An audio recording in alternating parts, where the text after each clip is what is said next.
रहे आज जोश है इनमें। हेलो हेलो हेलो, नमस्ते नमस्ते नमस्ते। हाँ, hello hello hello, good evening good evening good evening everyone. नमस्ते नमस्ते नमस्ते। क्या आप सभी लोगों को मेरी आवाज सही से सुनाई दे रही है? जल्दी से एक बार थम्स अप कर दिया। अरे कौन कह रहा है ले टोपी है बेटा? श्राप लगता है, ठीक है। एक अध्यापक का श्राप लगेगा, एग्जाम में लेट पहुंचेगा। जल्दी बोलो अर्ली ओपी, नहीं तो बस यहां पर अभी डायरेक्ट कनेक्शन है भगवान के साथ। यस, नमस्ते नमस्ते नमस्ते। देखो अर्ली ओपी आ रहा है ये है हमारे बच्चे, ये है। यस, भगवान का रूप है बेटा, हम ध्यान से समझिएगा। हाँ, वैसे तो बच्चा भी भगवान का रूप होता है, लेकिन आई थिंक 5-6 ईयर्स तक होता है। अब आप हैवान के रूप में जा रहे हैं। यस, हाँ, ये हुई ना बात, अर्ली ओपी में कन्वर्ट होते हुए। वेरी गुड वेरी गुड, बहुत ओबीडियंट बच्चे हमें मिले हैं। नमस्ते नमस्ते नमस्ते। आई होप आप सभी लोगों को मेरी आवाज सही से सुनाई दे रही होगी। मेरा नाम है राजवंत सिंह और मैं आप सभी का स्वागत करता हूं अर्जुना जेई 2025 बैच में। आज हमें नाम वैसे यूनिट्स एंड मेजरमेंट्स लिखा हुआ है। Lecture 1 physics and Rajwant Singh, एक फोटो लगी हुई है एक स्मार्ट बंदे की, जो कहीं ना कहीं 3 साल पहले की थी, ठीक है। अभी इसलिए चिपका रहे क्योंकि वही मैक्सिमम स्मार्टनेस तक हम पहुंचे थे, उसके बाद ढल गया है जवानी। हाँ, यस, आ जाओ भाई। तो कई सारे मेरे 11वीं क्लास के अर्जुनास जुड़ चुके हैं। आई थिंक अभी धीरे धीरे करके और भी जुड़ते चले जाएंगे, ठीक है। यस, आ जाओ भाई, आ जाओ आ जाओ आ जाओ। हाँ, तो सबसे पहले मैं आप सभी लोगों का नामकरण करूंगा ठीक है। आप सभी लोग आज से कहलाएंगे अंटर पंटर, ठीक है। क्योंकि क्या है ना, थोड़ा सा आज का क्लास बिल्कुल आराम से लिया जाएगा, ठीक है। सिलेबस तो बहुत है, टेंशन भी बहुत है लाइफ में, लेकिन मजा लेके पढ़ा जाए। यस, आ जाओ आ जाओ। ऐप नॉट वर्किंग होना ही था, आज हम जो उतरे हैं हाँ, मजाक कर रहा हूं बेटा, कर रहे होंगे यार, टेक्निकल वाले भी हैं, ठीक है। अच्छा, इनमें से आप में से कई सारे बच्चे शायद पीडब्ल्यू से पहले पढ़ते आए होंगे 9th एंड 10th क्लास में। सबसे पहले बताइए कौन कौन से बच्चे नए हैं, ठीक है, जो पहली बार पीडब्ल्यू में ऐप में यूज कर रहे हैं। उनके लिए ऐप शायद क्रैश हो रही होगी, वो परेशान हो रहे होंगे, ऐप नॉट वर्किंग। बेटा आज क्लास भी तो देखो किसकी है ना। हाँ, तो होना ही है सॉरी बेटा। हाँ, यस, कई, अरे बाप रे बाप, कई सारे नए बच्चे भी हैं हमारे साथ, ठीक है। तो बिल्कुल घबराने वाली बात नहीं है बेटा, ठीक है। मैं आप सभी लोगों को बिल्कुल एज नॉर्मल लेके चलूंगा कि जिसने पहले पढ़ा हुआ है उसको भी उतना ही मान के चलूंगा, और जिसने नहीं पढ़ा हुआ है उसको भी उतना ही मान के चलूंगा। सब लोगों को साथ लेके चलना मेरी रिस्पॉन्सिबिलिटी है, ठीक है। Very good. आप सभी लोगों का 10th क्लास का एग्जाम अभी खत्म हुआ है। आप लोग शायद कुछ बच्चे सोच रहे होंगे कि यार ये तो ब्रेक का टाइम होना चाहिए था, अभी तो हमें एंजॉय करना चाहिए था।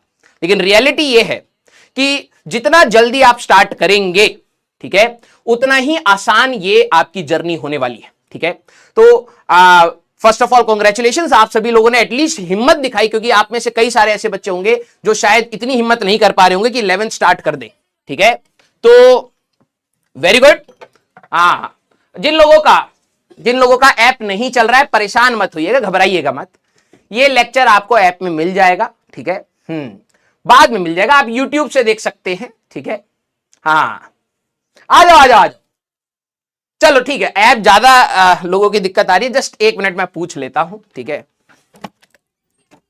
यार ऐप का कुछ इशू है क्या? ऐप क्रैश कर रही है क्या? देख, हाँ पता करो। हाँ, चलिए भाई, तो आज से आप सभी लोग एक बार ऐप का पता कर लेना, ठीक है। ऐप नॉट वर्किंग आ रहा है भाई। देखो हमारे बैच भी बड़े बड़े होते हैं, ठीक है, तो थोड़ी सी दिक्कत हो सकती है। हाँ, ये पहली बार नहीं हो रहा है, हर दिन मतलब हर बार जब भी फर्स्ट क्लास होती है अर्जुना, लक्ष्य, प्रयास, तो थोड़ा बहुत डिस्टरबेंस होता है, क्योंकि लाखों में बच्चे एक साथ अचानक से आ जाते हैं, ठीक है। तो थोड़ी सी दिक्कत होती है, ठीक है।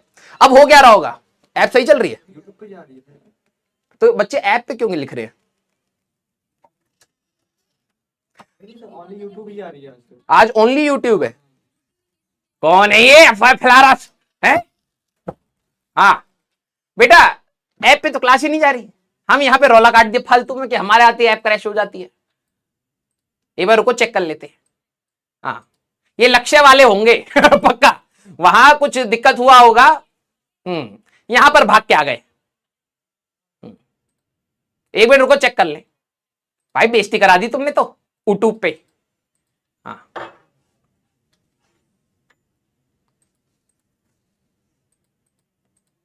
हाँ, देख रहे देख रहे देख रहे।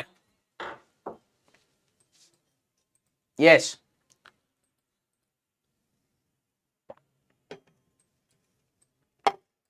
हाँ यूट्यूब पे जा रही है बस। लिखा हुआ है पीटा। पहले दिन ही लपड़ से, हाँ लपड़ से शुरुआत करनी चाहिए तुम्हारी, ठीक है। जितने भी अर्जुना, अच्छा यार लेकिन चलो ठीक है, उसके बारे में बाद में। जितने भी अर्जुनास हैं बेटा, आप आराम से यूट्यूब पर से लेक्चर को देख सकते हैं, ठीक है। कोई घबराने वाली बात नहीं, गुस्सा मत करो, तुम्हारा कोई पैसा लेके भाग नहीं रहा है, ठीक है। इनको तो भाई साहब एक लिखा है यहां पर, वैसे मेरे को पता था ये होने वाला है, ठीक है। तो कहीं ना कहीं हम लिखे हैं, अभी बताते हैं आपको, ठीक है, सारा पॉइंट, ठीक है। तो सबसे पहले सारे बच्चे एक बार थम्स अप कर दीजिए, हम लोग चलते हैं आराम से, आराम से बात करेंगे। जो बच्चे नए हैं उनको भी थोड़ा सा कंफर्टेबल होने का टाइम लगेगा मेरे साथ, ठीक है, कोई दिक्कत नहीं। और जो 9th एंड 10th पीडब्ल्यू से पढ़ के आए हैं उनको बस एक एडेड एडवांटेज है, एक एडेड, कि आपको ये सब पता है कि ये होता क्या है, ठीक है। आपको पोल पता है कि टीचर पोल कराता है, जवाब कैसे देना है, वीडियो कॉल आ सकती है अचानक से। राजवंश सर यहां पर अभी क्लास के बाद में एक बार मैं ट्राई भी कर लूंगा, ठीक है। दिक्कत पता क्या है, मैं वीडियो कॉल क्यों नहीं करता हूं। एक बार लक्ष्य में मैं वीडियो कॉल करी, कपड़े ही नहीं पहन रखे लड़कों ने, ऐसी नंगे पुंगे होके लेक्चर देख रहे हैं, तो थोड़ा सा हमको भी शर्म आता है, ठीक है। तो हम करने से पहले बता देंगे, बंडी वंडी पहन लीजिएगा, ठीक है। यस, थोड़ा वीडियो देखते वो मेरे को देख के घबरा रहा है, मैं उसको देख के घबरा रहा हूं ठीक है, ऐसी कहानी नहीं होनी चाहिए, ठीक है। इसलिए तो मैं आपको बता दूंगा भैया, तैयार व्यार हो जाइएगा, ठीक है। फिर हम वीडियो कॉल थोड़ा सा आपको करके दिखा दें, थोड़े से फीचर्स मैं आपको बता दूंगा, ठीक है। रेस्ट आपने 9th एंड 10th पढ़ी है या नहीं पढ़ी है, ठीक है, सब बराबर है, ठीक है, सब बराबर है। सर ऐसा मत बोलिए, हम बहुत मेहनत करके आए, हमें भी पता है, लेकिन जो 11th की तैयारी होगी वो फ्रॉम दी स्क्रैच ही मेरे को करानी पड़ेगी, ठीक है। देखो भाई, एक घर होता है, ठीक है, अगर घर में टूट फूट हो रही है ना, तो उसको तुम चाहे जितना ठीक करवा लो, नया जैसा नहीं बनता। नया जब बनेगा तो नए की फील अलग होती है। तो सारे कंसेप्ट्स फ्रॉम दी बेसिक्स ये मैं कराऊंगा। तो आपको ये बिल्कुल नहीं सोचना यार 9th क्लास में तो मैं अच्छे से नहीं पढ़ पाया, मैं रिवाइज नहीं करा, मैंने ब्रिज कोर्स नहीं करा है तो एडवांटेज आ जाएगा थोड़ा बहुत, अदरवाइज सारी चीजें इन डिटेल बैच में आपको पढ़ाई जाएंगी। क्लियर? चलिए, तो मेरा नाम आप सभी लोगों को पता लग गया, धीरे धीरे याद भी हो जाएगा, थोड़ा भारी सा नाम है, ठीक है। और आज का जो हमारा टॉपिक है, जो हमें कवर करना है, how we are going to study, हम लोग कैसे पढ़ने वाले हैं, ठीक है। Do's and don'ts, reference book, test, DPP, doubts जो आप लोग स्टार्टिंग से पूछ रहे थे उसके बारे में बात करेंगे, और फिर हम लोग यूनिट्स वाले चैप्टर में घुसेंगे, ठीक है। यस, हाँ, ब्रिज को कुछ नहीं, आपको आज से मेरे साथ कनेक्ट होना है, ठीक है। और ये 2 साल की जर्नी है बेटा, बहुत मेहनत लगती है इसमें, ठीक है।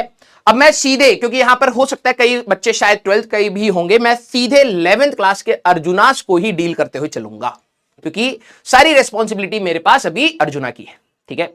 देखिए भाई, आप सभी लोगों ने 9th एंड 10th जैसे भी पढ़ी हो, मैंने क्या कहा, आपने पढ़ी है या नहीं पढ़ी है, फॉर मी इट इज 0। मैं 0 से ही पढ़ाना स्टार्ट करूंगा। तो आपको अब यहां पे ट्रस्ट रखना पड़ेगा। ट्रस्ट इसलिए क्योंकि कुछ चीजें आपको लगेगा यार ये नाम सुना हो, जैसे मान लो मैंने क्वाड्रेटिक इक्वेशन नाम बोल दिया, ठीक है। अब प्रॉब्लम क्या होती है, बच्चा रिकॉल करने की कोशिश करेगा, यार ये क्वाड्रेटिक इक्वेशन या स्ट्रेट लाइन या सर्कल, ये तो हमें 9th और 10th में कहीं ना कहीं बताया था, और सर कहीं ना कहीं वही के कंसेप्ट तो यूज नहीं कर रहे। तो आपको यहां पर ट्रस्ट करना पड़ेगा कि यार अगर मैं कोई चीज बता रहा हूं, फ्रॉम द बेसिक्स पर बता रहा हूं, और उतना ही बता रहा हूं जितना आपको अभी के लिए रिक्वायरमेंट है। आगे जाके मैथ्स में तरुण सर आपके स्ट्रेट लाइन है, सर्कल है, पैराबोला, एलिप्स, सारी चीजें डिटेल्ड में पढ़ा देंगे। तो हमें जितना चाहिए होगा फिजिक्स में, हम लोग उतना पार्ट करते हुए चलेंगे, ठीक है। अब बात आती है, आप 10वीं से जब 11वीं में जाते हैं, किन किन के बड़े भाई बहन हैं, या फिर जो इंजीनियरिंग कर चुके हैं, या फिर आपके कोई नोन में जिन्होंने इंजीनियरिंग का एग्जाम दिया है या उस स्ट्रगल को देखा है, जल्दी से एक बार थम्स अप कर दीजिए सारे बच्चे। अरे मेरे अंटर पंटर, हाँ, अरे हमको पता लग गया ऐप नॉट वर्किंग, चल जाएगी थोड़ा सा, जितने भी हाँ हमारे अर्जुना के बच्चे हैं जिनको ये कहानी पता है जरा एक बात थम्स अप कर दीजिए। जिनको कोई आइडिया नहीं है कि सर जेई में क्या होता है, कैसा पेपर आता है, कितनी मेहनत डिमांड करता है, वो थम्स डाउन भी कर सकते हैं। Only I am answerable to only Arjunas here, ठीक है। काफी सारे बच्चे, यस, काफी सारे बच्चों को थोड़ा बहुत तो आइडिया है। अब देखो ये मैं चीजें जिनको आइडिया है मैं उनके ऊपर एक कहते हैं ना स्टैंप लगाने वाली बात है। जब आप 10वीं में थे तो फिजिक्स क्या है, ये 3 चैप्टर किसके लिखे मैंने, फिजिक्स के, ठीक है। याद करिए आपको करंट इलेक्ट्रिसिटी, एक इलेक्ट्रिसिटी चैप्टर पढ़ाया गया, ठीक है। फिर आपको एक मैग्नेटिज्म पढ़ाया गया, फिर आपको एक लाइट पढ़ाया गया। उसके बाद एक एडिशनल चैप्टर था जिसमें बच्चा थोड़ा बहुत पास करने चाहे वो सोर्सेज ऑफ एनर्जी करके डैम वैम और विंड टर्बाइन और ये सब कराया गया। 3 चैप्टर थे, 3। उसमें तुम्हें सीरीज एंड पैरेलल के फॉर्मूले में हालत टाइट हो रही थी। R1 + R2 होता है 1/R1 + 1/R2 होता है। ये दिक्कत आती है 10वीं क्लास के बच्चे को। तो आप अभी तक क्या है ना, आप 3 चैप्टर से लड़ रहे थे और आपको लग रहा था भाई टफनेस तो भैया 10वीं क्लास में जो है वो कहीं नहीं है, ठीक है। आइए ये 3 चैप्टर हमारे 16 यूनिट्स में कन्वर्ट हो जाएंगे। कहानी ह्यूमन आई ये चुटर पुटर टॉपिक्स को साइड रखिए। ये 3 चैप्टर फिजिक्स की अगर मैं बात करूं, ठीक है, फिजिक्स की अगर मैं यहां पर आपसे बात करूं तो फिजिक्स में क्या कन्वर्जन हो रहा है, ध्यान से सुनिएगा, ठीक है। ये 16 यूनिट्स में कन्वर्ट हो जाएंगे छोटे बड़े करके हमारे पास, और कुछ में तो सब चैप्टर्स भी हमारे पास इंक्लूडेड है। डरने की बात नहीं है, ये बात है कि हमें अपना गोल पता होना चाहिए कि हमें क्या फोड़ना है, ठीक है। अब आप ये सोचे 4 चैप्टर के बाद आप कह रहे हो यार मेरे को तो आलस आ रहा, अब नहीं हो रहा। अरे भाई अभी तो 16 की बात है, अभी बीच में गिव अप करने का ऑप्शन नहीं है हमारे पास। एक बार हम लोग एंटर कर गए तो अब हमें सिलेक्शन तक पहुंचना है, ये टारगेट आपके दिमाग में होना चाहिए। 16 यूनिट्स रहेंगे विद सब चैप्टर्स। अब ये छोटी मोटी बात नहीं है, ठीक है। हमारे पास थ्योरेटिकल अप्रोच, अब यहां पर आप क्या करते थे ना, मेजॉरिटी थ्योरी वाले क्वेश्चंस आपके होते थे और कुछ चुटर पुटर थोड़े बहुत न्यूमेरिकल फॉर्मूला बेस लगा के ऐसे बैठते थे सीट पर। हाँ पापा 4 क्वेश्चन लगाए लक्ष्मीर सिंह के, हाँ आज ऐसा नहीं चल पाएगा। अगर हम एक एक चैप्टर की बात करें तो हम लोग 100 से ऊपर क्वेश्चन ही लगाएंगे, ठीक है। इसमें आपके PYQs होंगे, इसमें आपके एडवांस के क्वेश्चंस भी होंगे, ठीक है। अब यहां पर मेजॉरिटी थ्योरेटिकल अप्रोच थी, यहां पे theoretical approach plus analytical approach भी होगी, ठीक है। सर एक तो फिजिक्स वीक, ऊपर से अंग्रेजी हमारा बहुत वीक। एनालिटिकल मतलब दिमाग को आपको यूज करना पड़ेगा एनालाइज करने के लिए। अगर मैं आपको सिर्फ एक फॉर्मूला सिखाऊंगा तो वो फॉर्मूला डायरेक्ट हो भी सकता है आ जाए, और हो भी सकता है उसको घुमा फिरा के आपसे पूछा जाए। तो एनालिसिस हर फॉर्मूले की बहुत इंपॉर्टेंट है। हर फॉर्मूले में कौन सी चीज क्या क्या है, उसको हम कहां कहां से डिराइव कर सकते हैं, ये सारे थ्रेड्स को हमें पकड़ना पड़ेगा, तब जाके हम लोग एक अच्छे कॉम्पिटिटिव लेवल पे तैयारी करते हैं। यहां पर ध्यान से सुनिएगा, यहां पर अब आपके स्कूल के एग्जाम्स और प्रैक्टिकल्स भी रहेंगे। अब इसमें से कई बच्चे होंगे जो कहेंगे कि सर मैं डमी स्टूडेंट हूं। कईयों को डमी वर्ड नहीं पता होगा, कईयों को स्कूल गोइंग पता होगा। सर मैं तो स्कूल जाता हूं। कुछ बच्चे क्या करते हैं, हम स्कूल नहीं जाते लेकिन हम एग्जाम देंगे। तो कुछ स्टूडेंट हो जाते हैं डमी। डमी तो पता ही है ना, हाँ। तो कुछ स्टूडेंट हो जाते हैं डमी स्टूडेंट्स और कुछ स्टूडेंट हो जाते हैं स्कूल गोइंग। दोनों के अपने बेनिफिट्स हैं, दोनों के अपने प्रॉब्लम्स भी हैं। कौन कौन कैसा स्टूडेंट है जल्दी से बता दीजिए। मर्दावा बताओ, डमी बाड़ा कि नॉर्मल स्कूल गोइंग स्टूडेंट बाड़ा? हाँ, ये लक्ष्य वाले यहां क्या कर रहे हैं? हाँ, school going, very good. Personally मैं अपना एक ओपिनियन बोलूं, ठीक है। देखो हर सबका अपना अपना ओपिनियन होता है, दोनों के पॉजिटिव एंड नेगेटिव्स हैं, ठीक है। For me school going is better, ठीक है। कई लोग इससे डिसएग्री करते हैं, ठीक है, उनका अपना ओपिनियन हो सकता है, मैं उसको बिल्कुल डिसरिगार्ड नहीं करता। मैं कहता हूं ठीक है आपका अपना ओपिनियन है, क्योंकि होता क्या है, ये 2 साल की तैयारी में आपको कई लोग, बेटा जितने भी स्कूल गोइंग है, आपको हो सकता है कई लोग बोले यार तेरा ना स्कूल में जाने की वजह से दिक्कत आ रही है, और तुम्हारा माइंडसेट वैसा बनना स्टार्ट हो जाता है। ठीक है, मैं स्कूल गोइंग स्टूडेंट था, मैंने सिलेक्शन लिया है, तो मेरे को तो कोई दिक्कत नहीं लगती, बस हाँ थोड़े से एफर्ट्स आपको ज्यादा डालने पड़ते हैं। मैं अपने एक फ्रेंड का भी बता देता हूं जो डमी स्कूल में था, उसकी क्या प्रॉब्लम्स हैं, स्कूल गोइंग की क्या प्रॉब्लम्स हैं। तो सबसे पहले मैं आपको बता देता हूं स्कूल एग्जाम्स एंड प्रैक्टिकल। जो स्कूल वाले गोइंग स्टूडेंट्स होंगे उनके पास टाइम थोड़ा क्रंच में रहेगा, टाइम थोड़ा कम रहेगा, क्योंकि आप एक पर्टिकुलर 2 बजे तक स्कूल से आएंगे, थके हुए होंगे, फिर आप यहां पे क्लासेस करेंगे, फिर होमवर्क स्कूल का भी होगा, हमारा भी होगा, तो मिसमैनेजमेंट होने के चांसेस होते हैं। अब जो स्कूल जा ही नहीं रहा, उसका सुबह का फ्री टाइम है, वो सोचता है कि यार मेरे को सिर्फ कंपटीशन की तैयारी करनी है।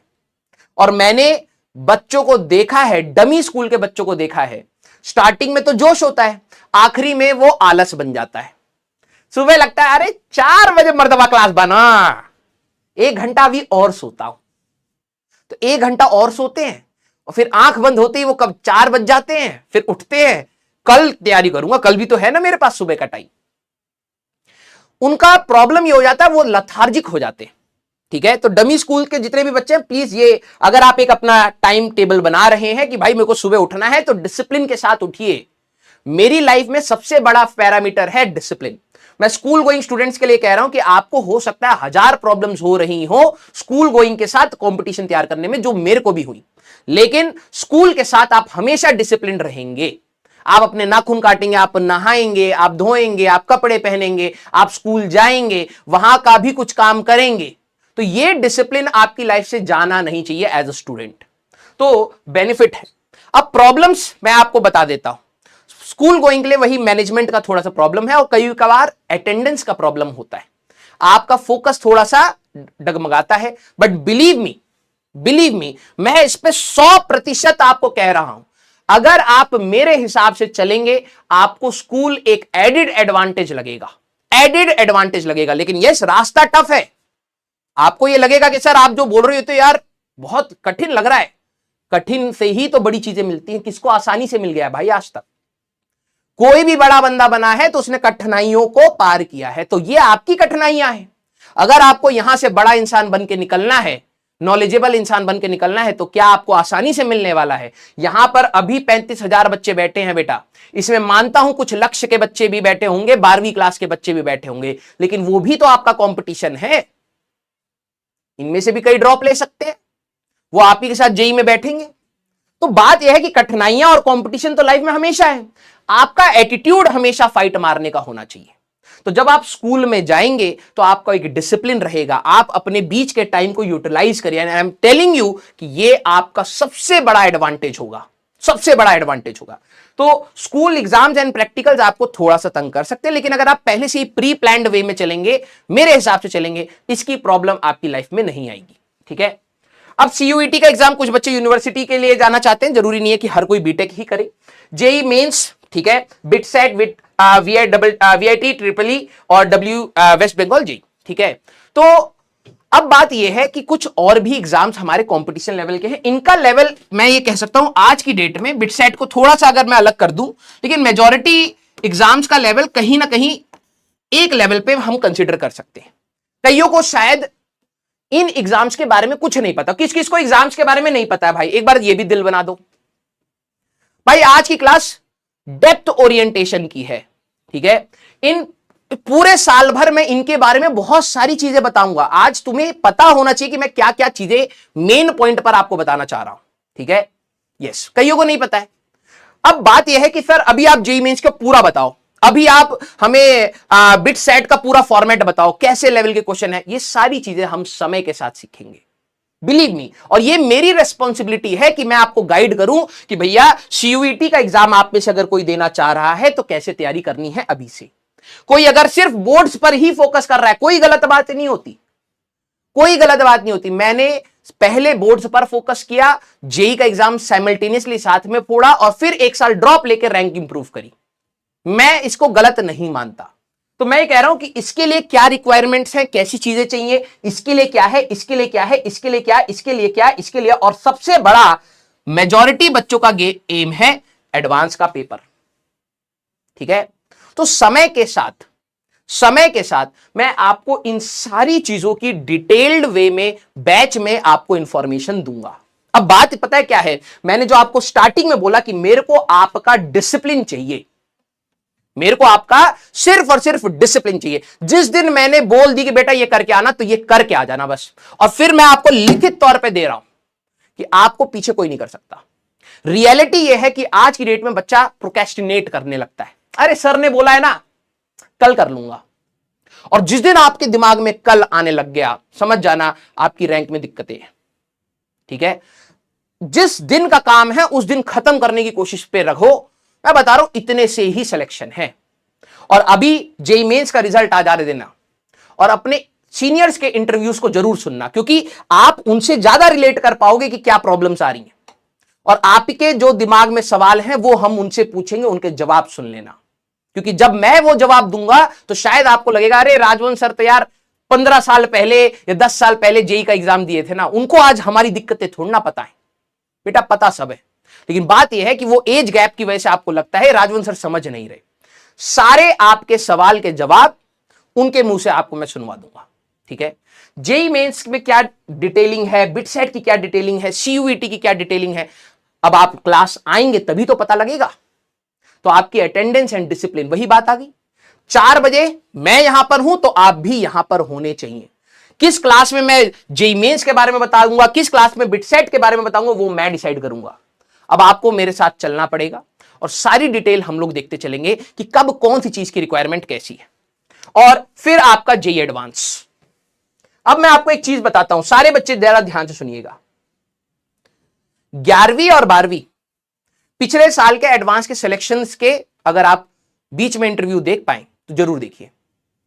वहां पर आपको कुछ बच्चों के इंटरव्यू में यह बात मिलेगी, जेईई की तैयारी आपकी टफ है, कॉम्प्लेक्स नहीं है।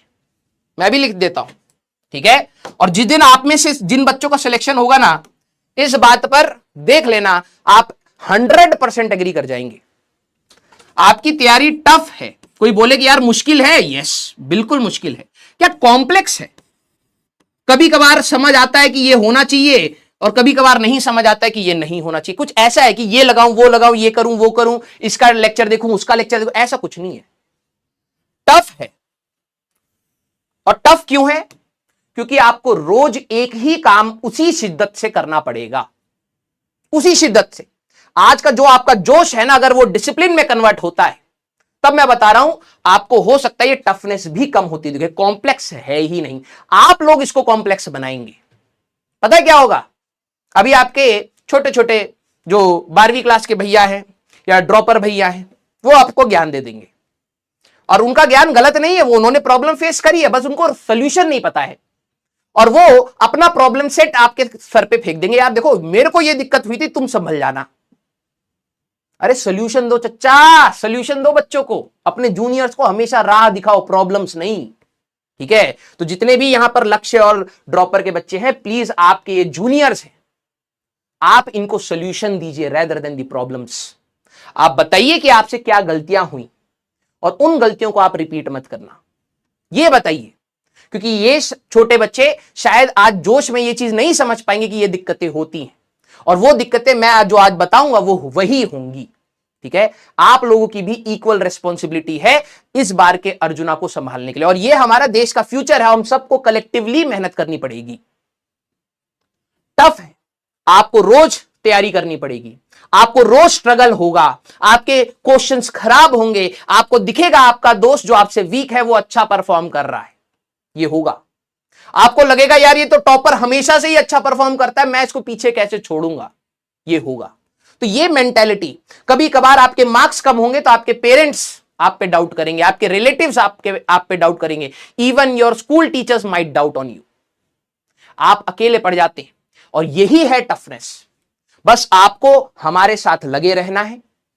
हमारे को जो भी चीजें समझ आती हैं वो प्योर इंटेंशन के साथ जो बताई जाएंगी आपको उसको फॉलो करना है। कॉम्प्लेक्स मैं होने नहीं दूंगा। टफ की बात है वो तो है ही, और टफ नहीं होता तो सबका सिलेक्शन होता। ठीक है, तो ये सारे बच्चे एक बार थम्स अप करके मेरे को ये बता दीजिए। ठीक है, सारे बच्चे एक बार थम्स अप करके मेरे को ये चीज बता दीजिए कि आपको ये बात समझ आ गई कि हमारी जो तैयारी है उसमें बहुत रंग बिरंगी चीजें नहीं है, बहुत सीधा रास्ता है, बहुत ही ज्यादा सीधा रास्ता है। अब प्रॉब्लम यह है उस सीधे रास्ते में कुछ गड्ढे और चढ़ाव और नीचाव होते हैं, वो आपको मेरे साथ हाथ पकड़ना है। सारे फैकल्टीज आपको हमेशा गाइड करेंगे, कोई भी फैकल्टी आपको कभी डिमोटिवेट नहीं करेगा, इसकी रिस्पॉन्सिबिलिटी मैं ले लेता हूं। डांटना अलग होता है, अगर आप गलती करेंगे तो मेरा यह कर्तव्य है कि मैं आपको डांटूं और सुधारूं, ठीक है, लेकिन डिमोटिवेट मैं नहीं करूंगा, ठीक है, ये मेरा काम है। टफनेस होगी, लेकिन we are more tougher than this. क्या है भाई ये एग्जाम, क्या है? 3 घंटे की तैयारी करनी है, इतना टाइम दे रखा है, क्यों नहीं कर लेंगे हम लोग? सब हो जाएगा, बस ध्यान से सुनते चलिएगा। तो 11वीं क्लास में बेटा मिसमैनेजमेंट होती है बच्चों से, कभी स्कूल पर ज्यादा फोकस, कभी जेईई मेंस पर ज्यादा फोकस, कभी एडवांस पर ज्यादा फोकस, और खुद की स्ट्रेटेजी बनाने लगते हैं। मत करना, जितना बोला जाए, जितना होमवर्क स्लाइड आपने अगर कंप्लीट करती चले गए, होमवर्क स्लाइड, मैं बता रहा हूं आपका 80% सिलेक्शन होमवर्क स्लाइड से होता है। 80% जो टीचर बोलेगा ना ये करके आ जाना, बस उतना कर लेना। तुम्हें लग रहा हो वो भाई रंग बिरंगी लाल पीली नीली किताब लगा रहा है, लगा ले भाई, कोई दिक्कत नहीं है, लगा ले। सर ने इतना बोला है, मैं इतना करूंगा, उसके बाद मैं लाइफ एंजॉय करूंगा, मेरे को उतना ही करना है, ठीक है? तो प्लीज इस पर फोकस करिएगा। अब let's plan together so that it become less complex. अर्जुनास ध्यान से सुनिएगा, ठीक है? आप सभी लोगों ने 9वीं और 10वीं पढ़ा है, लेकिन इस बार का एटीट्यूड, आप एक सनकीन का इंसान से बात कर रहे हैं अभी, ठीक है? जिस दिन मेरे सनक में आएगी हो सकता है उस दिन 5-5 घंटे भी क्लास चल जाए, ठीक है? तो आप ध्यान से सुनिएगा कि हमें किस ऑर्डर में चलना है, ठीक है? मैंने 3-3.5 साल से बहुत सारे स्पैमर्स को देख लिया है, बहुत सारे अब्यूजिव स्टूडेंट्स को देख लिया है, बहुत सारे अब्यूजिव कमेंट्स को देख लिया है, ठीक है? मैं इस चीज से कहीं ना कहीं इम्यून हो चुका हूं, ठीक है? जिसको जो बकवास करनी होगी कर सकता है, लेकिन मेरा सारा फोकस एक स्टडिंग स्टूडेंट पर रहता है। तो जब मैं आपसे पूछूं कि भैया ये बच्चा बकवास कर रहा है, पढ़ने वाले बच्चे एक बार बता दो, तो आपका थम्स अप आ जाना चाहिए कि आप पढ़ रहे हैं, और वही मेरे लिए इंपॉर्टेंट है, ठीक है? मैं कहूंगा कि सारे लेक्चर्स आप लाइव अटेंड करिए। सर नेट का प्रॉब्लम है, ये है, तभी आप रिकॉर्डेड जाइए, लेकिन जब आप मेरे को रोज कनेक्ट करेंगे तो लाइव में आपको रहेगा कि यार कल 4 बजे तक मुझे खत्म करना है। लाइव अटेंड करेंगे। My notes are sufficient for all exams. ये कोई बोस्टिंग की बात नहीं है, ये एक एश्योरेंस की बात है, ठीक है? मैं बोस्ट नहीं करना चाहता, ठीक है? मैं एश्योरेंस आपको देना चाहता हूं, सो दैट आप इस चीज में डिबेट ना हो कि यार ये भी कर लूं किताब, ये किताब भी बहुत बड़ी है, ये भी कर लेता हूं, इससे भी कर लेता हूं, भैया से भी नोट्स ले लूंगा, इनके भी कर लूंगा। मत करना। सिर्फ नोट्स जो आपको दिए जा रहे हैं उसके बाद मैं बताऊंगा क्या करना है, क्या होमवर्क करने हैं, क्या क्वेश्चन करने हैं। More than sufficient for all the exams, ठीक है? Try to write down as much in class, क्योंकि देखो अब क्या होता है मैं क्लास में कुछ मान लो ऐसा लिख के लेके आया, ठीक है? आपके पास टाइम नहीं बचा, आप फूल पत्ती बनाने में बिजी हो गए। हमारी एंटरप्रेन्योरिया आपके लिए पहले बता रहे हैं। लड़कों को तो क्या दिक्कत है ना, लड़कों को इसमें प्रॉब्लम नहीं होती, वो सब लिख लेते। लड़कियों को बड़ी दिक्कत होती है। अब मैं जैसे मान लो फॉर एग्जांपल मैं एक टॉपिक पढ़ा रहा हूं, लड़की सुन भी रही है, लेकिन यहां पर उसका ऐसे तब तक फूल उगने लग जाता है। भाई ये फूल पत्ती बनाने का समय नहीं मिलेगा तुम्हें, ठीक है? पहली बता रहा हूं, ये लाल पीले नीले नोट्स नहीं चाहिए मेरे को, सीधा ब्लू और काला बहुत मोर देन इनफ, या ब्लू और लाल, सीधी सी बात। तुम सोचो कि भैया तुम यहां पर एक डब्बा बनाओगी, यहां पर एक बंदा चिपकाओगी कि हाँ भैया हम पढ़ेंगे आपके साथ, यहां पे फूल पत्ती रहेगा, यहां झोपड़ी रहेगा, यहां नाव रहे, ये सब नौटंकी का समय नहीं मिलने वाला, ठीक है? पहली बार बता रहा हूं, अगर आपको फूल पत्ती बनाना है तो आराम से कलाकृति का समय हम आपको बाद में दे देंगे। लिखिए, देखिए, ट्राई टू राइट डाउन, हाँ सीरियसली बोल रहे हैं, हंस का रहे हैं। Try to write down as much in class. If something is left, you can write after class from PDF. ये भी बता देना, हमारे पास पगले बच्चे भी तो बहुत हैं, ठीक है? Make separate copy of physics. मैं ओरिएंटेशन सेशन देख रहा था, उसमें एक बच्चा पूछ रहा कि सर एक ही कॉपी में लिखना है मैंने कहा ये कैसा डाउट पूछ रहा है बेटा? फिजिक्स की कम से कम तेरे को 7 कॉपियां लगेंगी, मिनिमम 7 नोट्स की। अब पतली वाली नहीं भाई साहब, 2 रुपए वाली या 5 रुपए वाली नहीं लगेंगी, कम से कम 20-20, 30-30 रुपए वाली मोटी मोटी वाली 7 कॉपियां, इतना सिलेबस है, ठीक है? तो एक तो सबसे पहले एक सेपरेट कॉपी बना ले, ठीक है, हाँ, separate copy. Always write lecture number in start of the class so that you can refer to the question easily. अब प्रॉब्लम क्या है, मैं पीवाईक्यूज कराऊंगा, एडवांस के सवाल कराऊंगा, एडवांस का सवाल इतना बड़ा, तू ऐसे चक्कर खा रहा है क्वेश्चन में, तब तक मैंने सॉल्व कर दिया। अब तू कहेगा sir Rajmal sir please 1 minute हम कॉपी कर लेते। अबे छपोड़े इंसान, दिमाग लगा क्वेश्चन को सॉल्व करने में, ना कि छापने में। क्वेश्चन नंबर मैं लिखूंगा तो वो क्वेश्चन नंबर कॉपी में लिख लियो, question number 1 lecture number 5 of units and dimension, that's it. जिस दिन तेरे को हो ना खुजली, ये का पढ़ाकर चला गया मास्टर, पीडीएफ खोलिए आराम से देखिए, ज्यादा दिमाग नहीं लगाने का। हाँ, always write lecture number in start of the class so that you can refer to the PDF. Don't spam in the class about anything.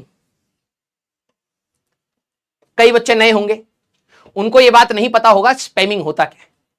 Spamming होता है किसी भी रेलिवेंट या इररेलिवेंट बात को आप जबरदस्ती टाइप किए जा रहे हैं, उसको स्पैमिंग कहते हैं, भले ही वो रेलिवेंट हो।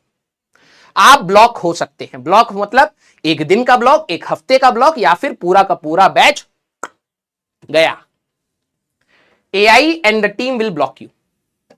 पहले हम लोग मैन्युअली करते थे, अब एआई है हमारे पास। अलग सर देख रहा है लेक्चर, हाँ, यहां पे जैसे आप देखे होंगे, यहीं पर ऐसे कोने में यहां पे एक व्यक्ति है, ठीक है, किताब लेके, देखे है ना, हाँ, अलग सर है, धड़ाधड़ ब्लॉक मारेंगे, धड़ाधड़। हाँ, सपोर्ट है हमारे पास, ठीक है। तो एआई क्या करेगा, वो आपको रीड करेगा कि आप एक ही चीज कितनी बार लिख रहे हैं और वो कितना रेलिवेंट है या फिर कितना इररेलिवेंट है, तो आपको ब्लॉक कर देगा विदाउट एनी रीजन, ठीक है। आ जाओ, अब ये हो गया। I will take the doubt during and after the class. मैं क्लास में भी डाउट्स लूंगा, बाद में भी लूंगा। आप स्लाइड पकड़ करके अपने डाउट पूछ सकते हैं, धीरे धीरे प्रोसेस में आपको सीखने को मिल जाएगा। So have patience. यस, सबसे बड़ी बात यही तो सिखानी थी हमारे बच्चे को। पेशेंस नाम की चीज नहीं है, सब पेशेंट है ना। अभी जैसे लैग हुआ था या ऐप क्रैश हुआ, इंपेशेंट हो गए, इनको लगा भैया धरती पे अब ये ऐप चलेगा ही नहीं, है ना, इसीलिए तो पैनिक आ गए ना आप सब लोग, जल्दी जल्दी लिख देते हैं, इससे काम और सुधर जाएगा। जैसे पेशेंस ही, अगर ऐप नहीं काम कर रही कोई दिक्कत नहीं, 5 मिनट बाद कर जाएगी, 1 दिन बाद कर जाएगी, आराम से। हम पैसा लिए हैं तो पढ़ा के जाएंगे, लेके भागेंगे नहीं आपका, ठीक है। हाँ, तो पेशेंस रखिएगा हर चीज के लिए, लीचड़पंती नहीं, ठीक है। कुछ बच्चे ये भी होते हैं, अभी अभी बताता हूं मैं तुम्हें, रुको, ठीक है, तुम्हारी दोगलापंती मैं अभी निकालता हूं, रुको जरा, ठीक है।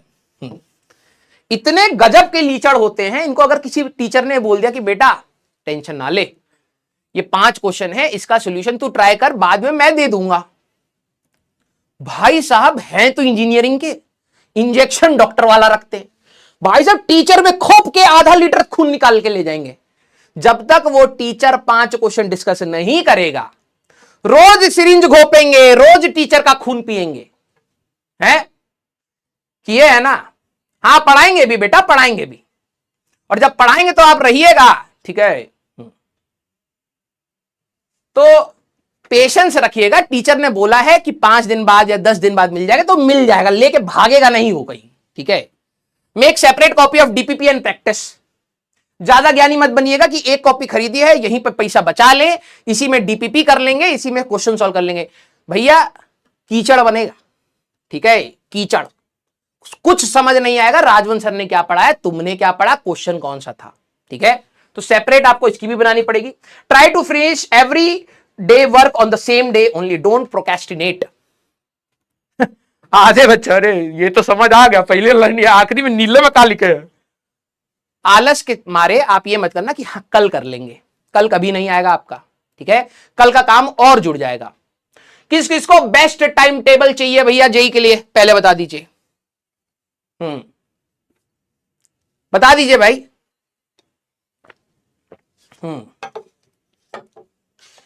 बेस्ट टाइम टेबल चाहिए, मैं अभी बता देता हूं। Don't waste your time.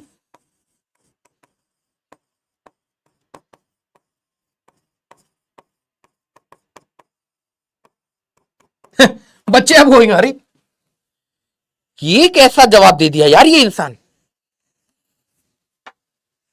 चाहिए ना एक डिसिप्लिन्ड बच्चा अगर हो और वो समय बर्बाद ना कर रहा हो, that's the best time table. तुम्हें चाहिए कि भैया 7 बजे सर हम उठेंगे, 7 बजे के 5 मिनट तक हम पोंपो करेंगे, फिर 7 मिनट के 10 मिनट तक हम खाना खा लेंगे, फिर लूज मोशन, अगला था पढ़ने की बारी, तब तक लूज मोशन हो गया। बेटा ये वाला टाइम टेबल कुछ ही बच्चों के लिए वैलिड हो पाता है, ठीक है। मुझे पता है आप लोगों के लिए वैलिड नहीं रहेगा। आप बस ये देख लीजिएगा कि आप समय बर्बाद कर रहे हैं या नहीं। अगर कर रहे हैं तो रोक दीजिए उसी समय, ठीक है, और पढ़ाई पर आ जाइए। ओके, हाँ, don't assume answers in the poll. अब बच्चे क्या होते हैं ना, लप्पाधारी होते हैं, लप्पाधारी। 4 क्वेश्चन मैं करूंगा तो प्रोबेबिलिटी, वैसे मैथ्स में अभी तरुण सर प्रोबेबिलिटी, परमुटेशन, कॉम्बिनेशन ये सब पढ़ाएंगे तो कुछ नहीं समझ आ रहा होगा, ठीक है। सर अच्छा पढ़ा रहे हैं, आपको कुछ नहीं आ रहा होगा, तो बच्चा क्या दिमाग लगाता है। 4 सवाल हैं हमारे पास, 4 अगर मैं लप्पे मारता हूं तो ज्यादा से ज्यादा प्रोबेबिलिटी क्या हो सकती है, चारों गलत तो -1 -1 -1 -4 आ जाएगा हमारा। कोई नहीं, तुम्हारा भाई झेल लेगा, पढ़ के भी तो नहीं आया है। लेकिन अगर एक सही हो गया तो ओवरऑल +1 हो जाएगा, तो चांसेस तो हैं कि हम आगे बढ़ जाएंगे। बेटा जिस दिन आपको अपने किस्मत पर घमंड होने लग जाए ना कि वाह भाई ये तो मेरी किस्मत है, मुझे मिली है, मान जाना बेटा गलती से हो गया है, ठीक है। तो लप्पे मारने की आदत कुछ बच्चे डाल लेते हैं, क्योंकि सर करा रहे तो सबसे पहले टॉपर में मेरे को बनना है। तो आप जितना जल्दी लप्पा मारेंगे उतना ही आखिरी वाली रैंक आपके लिए फिक्स होती चली जाएगी, श्राप है। तो don't assume answers in the poll for fun, ठीक है। Remember this will come back as karma, जैसा आप करेंगे वैसा ही भुगतेंगे, ठीक है। तो इस चीज को याद रखना। I read comments after class, तो आप क्लास के बाद वहां पर चोंच मत लड़ाइएगा। एक खुशी नंबर मिलेगा, हाँ मिलेगा आपको, लाखों में रैंक डिजिट मिलेगा, ठीक है। I want Arjuna batch to be the most serious batch ever, although आपको लग रहा हो मैं हंसी मजाक कर रहा हूं, लेकिन मैं ऐसे ही हूं, ठीक है। Tell me about the experience of the class after every class. हर क्लास के बाद आप कमेंट सेक्शन में अपना एक्सपीरियंस बता सकते हैं, कहां पर आपको दिक्कत आई, कहां पर प्रॉब्लम्स हैं, कहां पर इंप्रूव करा जा सकता है। मैं हमेशा इस चीज का ध्यान रखता हूं, ठीक है। ऑर्डर ऑफ द प्रिपरेशन, सबसे पहले आप क्लास नोट्स बताएंगे, फिर डीपीपी डेली प्रैक्टिस प्रॉब्लम्स आपको दी जाएंगी, मॉड्यूल का आपको मैं होमवर्क दूंगा, ठीक है। इसके बाद चैप्टर स्टार्ट होने वाला है, ध्यान से सुन लीजिए। मॉड्यूल का मैं आपको होमवर्क दूंगा, ठीक है। अब किस किस को एक्स्ट्रा बुक्स चाहिए पहले बता दो। हाँ क्या है, हाँ कुछ समझ नहीं आ रहा, कुछ तो समझ आ ही रहा होगा कि तेरे सामने टीवी है, तू इंसान है, तू धरती पर है? कलम है, पेपर, कुछ तो समझ आ रहा होगा, या फिर वो भी नहीं है तुम्हारे पास। फिलहाल के लिए नन। देखो नो डाउट ज्यादा पैसा आ रहा हो तो प्लीज किसी को खाना खिला दीजिएगा, ठीक है। हाँ ज्यादा पुण्य मिल जाएगा। अभी के लिए आपको कुछ की रिक्वायरमेंट नहीं है, ठीक है। अभी के लिए आपको कुछ की रिक्वायरमेंट नहीं है। जैसे जैसे रिक्वायरमेंट, देखो अब क्या होता है, कभी आप बीमार पड़े होगे, है ना, तो आप डॉक्टर के पास गए होगे। कभी सीरियस, कौन कौन सीरियस बीमार पड़ा है भैया, हॉस्पिटलाइज तक की कहानी आ गई। हाँ अभी आ रहा हूं सारी किताबों के नाम, हाँ आप जो लिख रहे हैं आई नो एवरीथिंग, ठीक है। मैं आपको लोड, देखो वही बात है, आप कॉम्प्लेक्स कर रहे हो, मैं इसको सिंप्लीफाई करने की कोशिश कर रहा हूं। आप नाम ले रहे हैं सारे बच्चे, ठीक है, मैं मना नहीं करूंगा, कोई भी किताब खराब नहीं है, लेकिन उसका एग्जाम्पल दे रहा हूं कि मैं अभी फिलहाल क्यों लिखा है, ठीक है। कई बच्चे कभी ना कभी तो गए होंगे, है ना। अब आप कभी भी डॉक्टर के पास जाते हो तो डॉक्टर ये थोड़ा ना करता अरे यार ये तो बच्चा बड़ा बीमार है, एक काम करो भैंसे वाला इंजेक्शन लाओ जिसकी सुई इतनी मोटी होती है और ठोक के सारी दवाई एक ही बारी में दे दो, अभी ठीक कर देंगे इसको। ऐसा तो नहीं करते, 2-3 दिन एडमिट रखते हैं, प्रोग्रेस आपकी देखते हैं, दवाई का डोजेस आपका चेंज करते रहते हैं, है ना। डॉक्टर को भी तो ये बात पता है ना, टेस्ट लेते हैं कि अच्छा भाई ये प्रॉब्लम हुई, चलो ये मेडिसिन देते हैं, इंप्रूवमेंट नहीं हुई तो डोसेस बढ़ाते हैं, और इंप्रूवमेंट नहीं हुई तो चेंज करते हैं, ये सब करते हैं। वो कभी ऐसा तुमने अगर कोई डॉक्टर देख लिया कि नहीं भैया एक ही बारी में इलाज करेंगे, आओ या जाओ, ठीक है, वहां से कट लीजिएगा, ठीक है, नीट क्वालिफाइड नहीं है वो। यस, तो आपको मैं यहां पे कह रहा हूं, जैसे ये आपकी बीमारी है दिमाग की, समय के साथ आपको जैसी रिक्वायरमेंट होगी वैसे मैं आपको बताता चलूंगा कि अभी ये कर लीजिए, अभी ये कर लीजिए, अभी ये कर लीजिए। कॉम्प्लेक्स मत करिए। अभी पता है आप लोग क्या करेंगे, आप किताबें सेट करेंगे और फिर उसके ऊपर सर रख के पूरे साल सोएंगे। जब रिक्वायरमेंट आएगी तो मैं खुद बता दूंगा बेटा ये कर ले, ठीक है।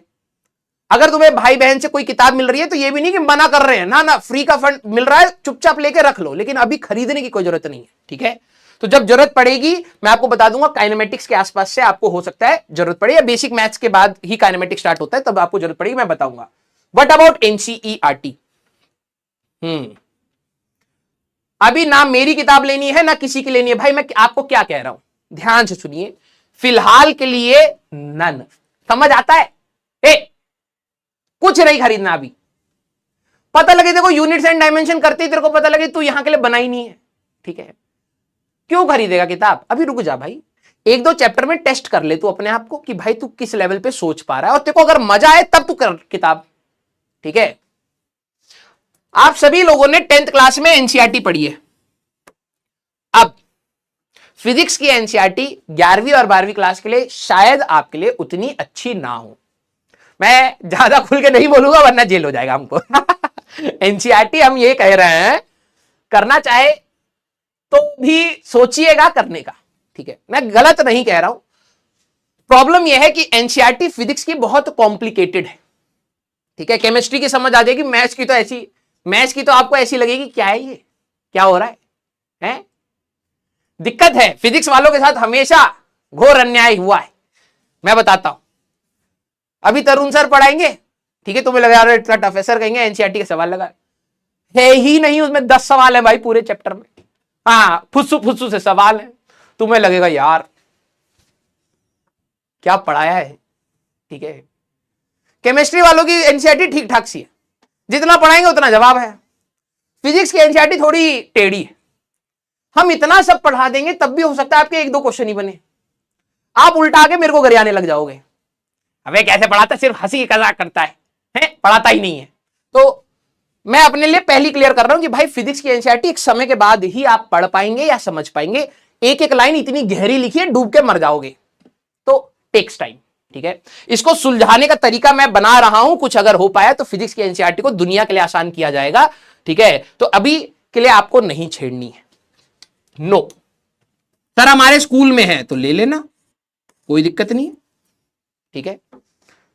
9th एंड 10th क्लास बर्बाद हो गई है सर, मुझे पता है, रो रहे हो, क्या हो पाएगा, सब कुछ हो पाएगा, सब होगा, पेशेंस रखिए, टेंशन नहीं, ठीक है। सर स्ट्रेटेजी क्या है? अभी यूट्यूब पे जाके बच्चा कहेगा कि आज हमारे पास बहुत जोश है, राजवन सर एक ही टॉपिक पढ़ाए हैं, आज ही जाके फोड़ देंगे। Strategy to crack IIT in 2 years, बहुत सारा मिलेगा। सिंपल भाषा में बता रहा हूं, चाहे वर्ड कैसे भी हो, पढ़ाई करिए, टेस्ट देकर एनालाइज करिए, फिर सिलेक्शन लेकर हमें बाय बाय करिए, और कुछ नहीं है, सीधी सी बात, ठीक है, सीधी सी बात। पढ़ाई करिए, टेस्ट देकर एनालाइज करिए, और फिर टाटा बाय बाय, ओके, इतना ही होता है, कोई स्ट्रेटेजी नहीं है। हाँ, आखिरी के 2 पॉइंट्स, ज्ञान लेना है देना नहीं। हम आपसे 4800 रुपए पढ़ने के लिए नहीं लिए हैं, सारे बच्चे हमको पैसा दीजिए और हमको सिखाइए कि हमको कैसे पढ़ाना है, हमको आता है, ठीक है, बल्कि बहुत अच्छे से आता है। तो ज्ञान लेना है, जहां पर हम जो चीज बताएंगे उसको एब्जॉर्ब करना है, उल्टा मत बताना, अरे सर इसमें तो ये भी होता है, होता तो उसमें बहुत कुछ है, काम का है या नहीं है ये भी तो देखना है ना, वो हम डिसाइड करेंगे। ज्ञान लेना है देना नहीं है। 4800 रुपए आप हमको पढ़ाने के लिए नहीं, हमसे पढ़ने के लिए दिए है ना, ठीक है। तो कुछ चीजें पहले मिलेंगी, कुछ चीजें बाद में, डिपेंडिंग ऑन रिक्वायरमेंट। वही डॉक्टर वाला हिसाब है, सारे इंजेक्शन एक ही साथ सुई मार दूंगा ना स्टार्टिंग में तो मर जाएगा, तो समय के साथ आपका इलाज किया जाएगा। सेल्फ नोट्स बनाना है, चैप्टर खत्म होती है उसके self short notes and formula sheet बनाए, सबसे इंपॉर्टेंट, ठीक है। हाँ देखो जरा चिंदी लोग पैसा गिना दिए आज, गिना दिए गिना दिए। ठीक है। तो बेटा जितना पैसा दिए हो उसका रिटर्न हम पूरा करेंगे। ठीक है, ये हमारी रिस्पॉन्सिबिलिटी है। अपना 1 रुपए तक नहीं छोड़ेगा बच्चा भैया, पीडब्ल्यू में नोच खाता है, गिद्ध है ये। हाँ, सबका हिसाब दे दिया जाएगा, टेंशन ना लो। ठीक है।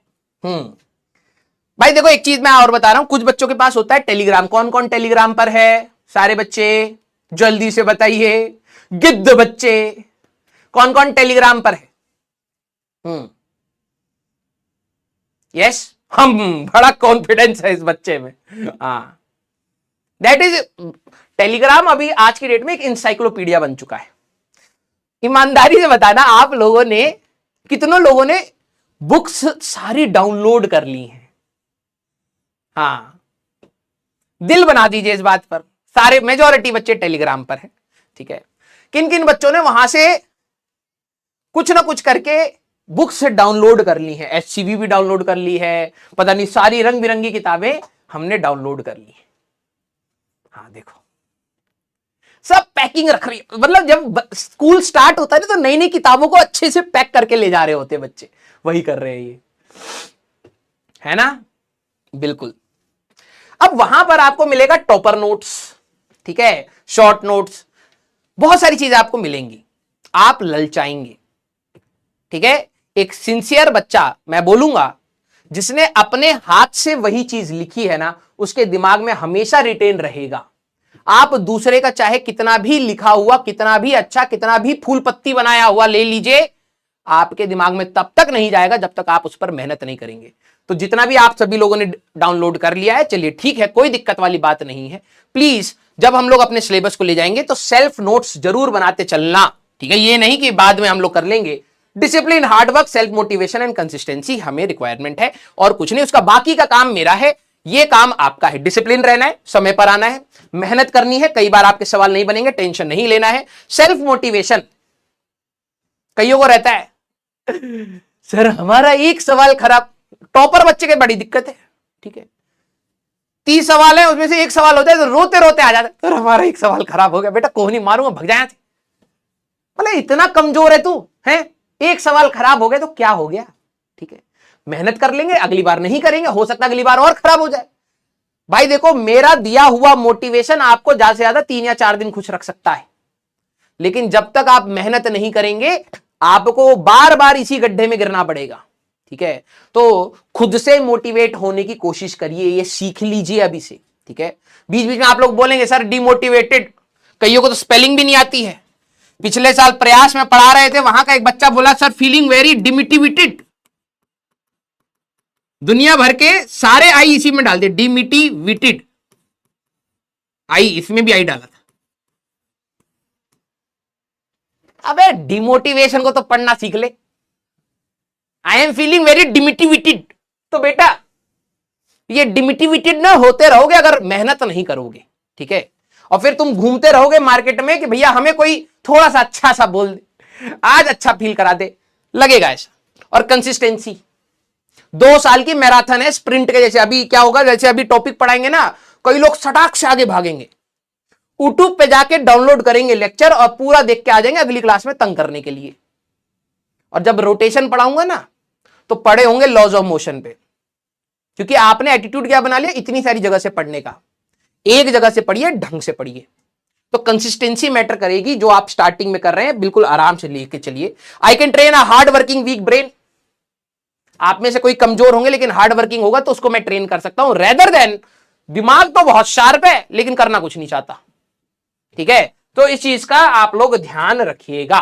चलिए भाई, हाँ, तो आज मैंने काफी ज्ञान दे दिया है। हो सकता है अगली क्लास में केमिस्ट्री वाले सर या मैथ्स वाले सर आपको इतना ज्ञान ना दे, तो जो भी पहले आता है उसको ये चीजें बतानी पड़ती हैं, सो दैट आप हमारे साथ ओरिएंट हो जाएं। स्टार्ट किया जाए। हाँ, कौन आ गया रे? हाँ, एक को देखो 9th क्लास में कह रहा how to crack IIT in class 9। बेटा अभी जमीन पे गिरेगा, खोपड़ी क्रैक हो जाएगी, चुपचाप पढ़ाई कर 9वीं क्लास की। ले भाई, यूट्यूब ये स्नैप कर गया। हाँ देखो जरा,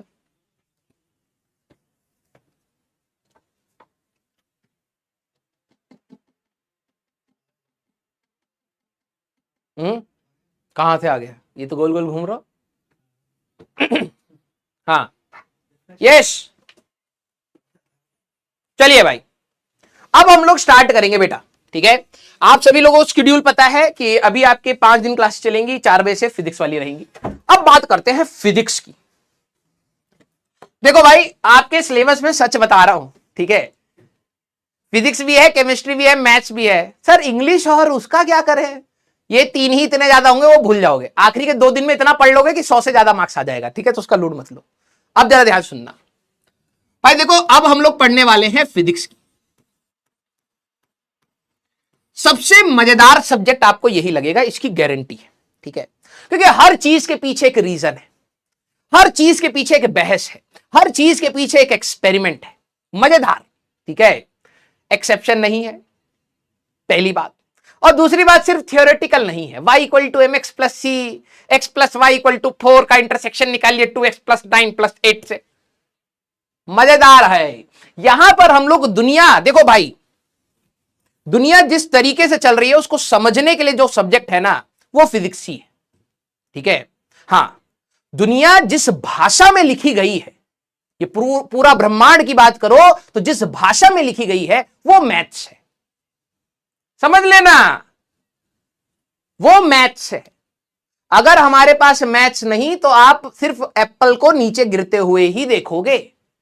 आप बोल सकते हो कि अर्थ ने इसको अट्रैक्ट करा, लेकिन आप लॉ नहीं लिख सकते, आप उसका फॉर्मूला नहीं बना सकते, आप उसके ऊपर एनालिसिस नहीं कर सकते, और आपकी बात सिर्फ हाइपोथेसिस तक रुक जाएगी कि अरे भैया इन्होंने बोला एप्पल गिरा है, धरती खींची है, कोई प्रूफ नहीं कर पाएगा।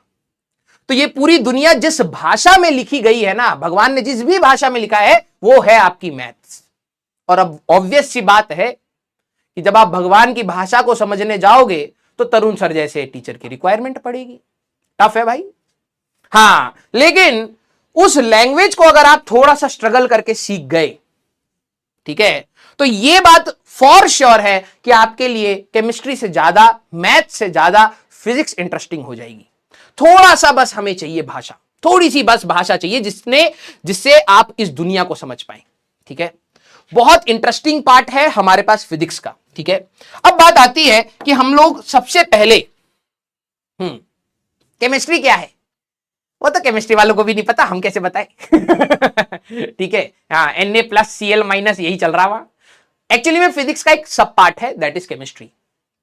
ठीक है, फिजिक्स से ही निकला है।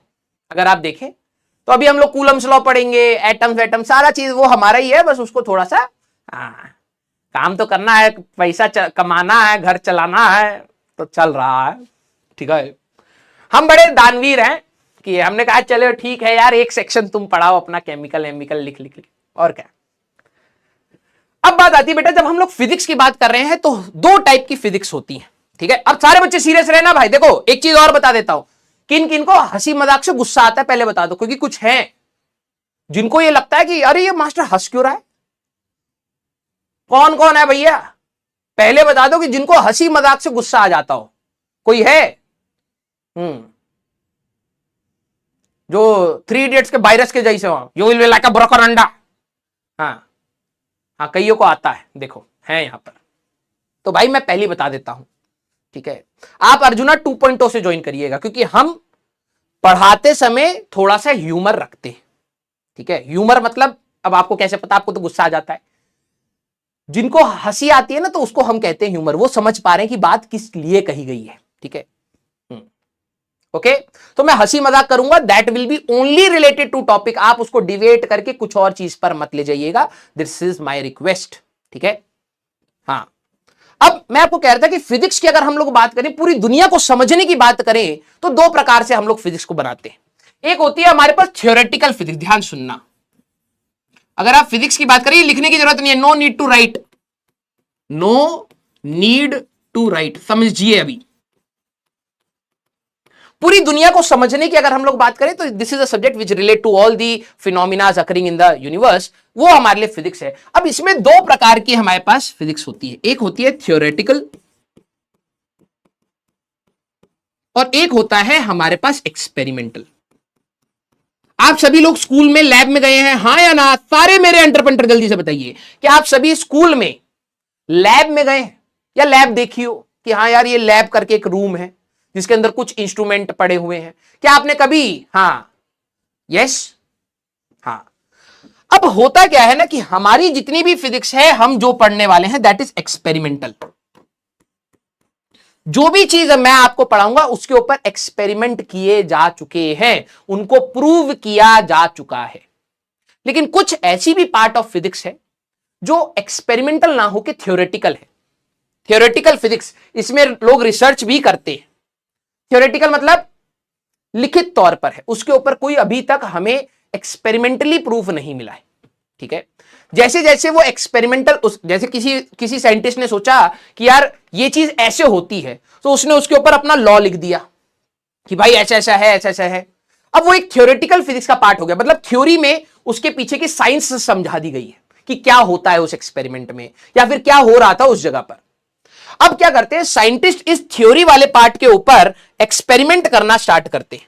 ठीक है, साइंटिस्ट क्या करते हैं, इस थ्योरी वाले पार्ट पर एक्सपेरिमेंट करना स्टार्ट करते हैं, और जो जो चीजें प्रूव होती चली जाती हैं उनको हम लोग अपना एक्सपेरिमेंटल फिजिक्स कहते हैं। ठीक है, बहुत सीधी सी बात है।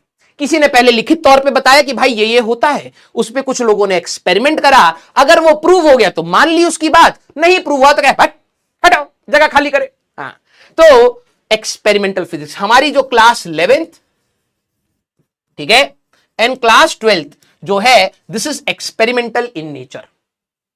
आप मेजॉरिटी चीजों पर खुद से भी एक्सपेरिमेंट कर सकते हैं, ये वाला पार्ट है। क्लियर? सारे बच्चे थम्स अप, यस और नो, यस और नो। और भी कहानी है हम लोगों को जो काम की। देखो भाई, रेलिवेंट पढ़ना बहुत इंपॉर्टेंट। 2 साल में आप पढ़ना चाहें तो बहुत सारी चीजें हैं, लेकिन हमें अपना बोर्ड्स, अपने कंपटीशन, सारी चीजों को करना है और एक इंटरेस्ट डेवलप करना है। यस, अब बात आती है। अच्छा एक बात बताओ, जब आप एक्सपेरिमेंट करोगे, जब आप कोई भी चीज का एक्सपेरिमेंट करो, जैसे आपने स्कूल में 10वीं में ओम्स लॉ का एक्सपेरिमेंट किया होगा, नाम तो सुना होगा, है ना? कुछ भी एक्सपेरिमेंट किया, छोटा मोटा थोड़ा बहुत कुछ भी अगर आपने एक्सपेरिमेंट किया तो उसमें कुछ तो चीजें नापी होंगी। दिल बनाइएगा मेरी बात पर। करंट नापा होगा, वोल्टेज नापा होगा, फोकल लेंथ का एक्सपेरिमेंट किया होगा, मैग्नेट रख के मैग्नेटिक फील्ड का कोशिश करा, कुछ ना कुछ तो ऐसा किया होगा, कोई ना कोई तो चीज नापी होगी। Yes, yes. तो जिस भी चीज को आप एक इंस्ट्रूमेंट से नाप पाए, समझना, सबसे पहला टर्म फिजिक्स में हमारे पास आता है फिजिकल क्वांटिटी। अब ये नोट डाउन करना स्टार्ट करना, धीरे धीरे, आराम से दूंगा समय। ठीक है, कुछ सवाल मैं आपसे पूछूंगा जिससे आप उन सवालों को आंसर देख के मत बोलिएगा, खुद सोचिएगा। To understand universe do we need to measure things? सोचिए एक बार, अगर मेरे को इस पूरे ब्रह्मांड को समझना है तो कुछ चीजें तो मेरे को एक्सपेरिमेंट करनी ही पड़ेंगी। कोई थ्योरी में लिखेगा कि भैया ये हुआ था, मैं कहूंगा कि भैया आपकी बात मैं कैसे मानूं, वो कहेगा एक्सपेरिमेंट करो। और जब मैं एक्सपेरिमेंट करूंगा तो कुछ ना कुछ तो चीजें मेरे को नापनी पड़ेंगी, हाँ या ना मेरे एंटरप्रेन्योर? यस। ये अब आप सभी लोगों ने बोला हाँ। देखना, स्टोरी के फॉर्म में चलेगी सारी कहानी। पूरा सिलेबस मैं आपसे पूछूंगा कि हाँ ये होना था या नहीं होना था, और अगर आप उस प्रोसेस से अलाइंड है तो आप एडवांस के प्रोसेस से अलाइंड है। यस सर, पूरे दुनिया को अगर मेरे को समझना है तो कुछ एक्सपेरिमेंट करने पड़ेंगे, और अगर एक्सपेरिमेंट करने पड़ेंगे जैसे मैंने ओम्स लॉ का किया था, तभी तो मुझे करंट और वोल्टेज का रिलेशन पता लगा एक कंडक्टर पे कैसे होता है। यस, तो सर मेरे को कुछ ना कुछ तो नापना पड़ेगा। Do we need to measure thing? Yes. अब अंग्रेजी हमारी थोड़ी खराब है, and the things which we measure require, and होगा, ठीक है।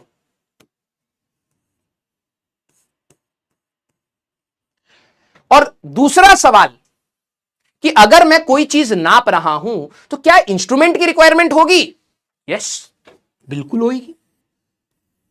आपके सामने आके आप सोचिए, आप स्कूल के प्रैक्टिकल एग्जाम देने गए, ठीक है, अब आप कह रहे हो अपने टीचर को, टीचर ने कहा ओम्स लॉ को आप प्रूफ करके आइए, आप कह रहे हो कर दिया, कहा दिमाग में करा, हमें इंस्ट्रूमेंट जरूरत नहीं, हम ब्रह्मांड के राजा हैं, बेटा मार के 0 दे देगा, हाँ या ना? पहले तो इस पे सहमति बनाइए। मैंने कहा the things we measure require instruments. Yes, अगर आप अपने प्रैक्टिकल एग्जाम में ये बोल दिए होते कि हमें इंस्ट्रूमेंट या कागज वागज का जरूरत नहीं, हम बता रहे हैं V = IR होता है, लिख लीजिए, मान लीजिए, चलिए कटिए। तो बेटा अंडा मिलता, ठीक है ना। तो इंस्ट्रूमेंट्स तो हमें चाहिए, है ना। जैसे एग्जाम्पल के तौर पर अब आप सारे बच्चे जरा ये देखना, फिजिकल क्वांटिटी, इनको फिजिकल क्वांटिटी होती क्या है। तो पहला स्टेटमेंट ये नहीं लिखना, ये समझने के लिए है, फिजिकल क्वांटिटी होती क्या है। सारे बच्चे लिखेंगे physical quantity, the quantities which can be measured, the quantities which can be measured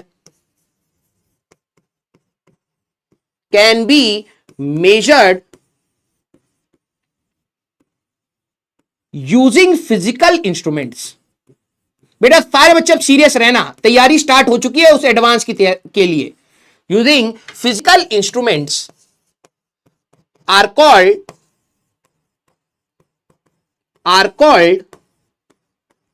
physical quantities, PQ। Clear सारे बच्चे, एक बार इसको लिखिए और वो करिए थम्स अप सारे बच्चे। सर क्वांटिटी क्या होता है भाई? ओए एडवांस के पेपर में 20 सवाल ये नहीं आएंगे कि क्वांटिटी क्या होता है। क्वांटिटी कोई भी चीज जिसको तू नाप सके, ठीक है, उसको कहते हैं।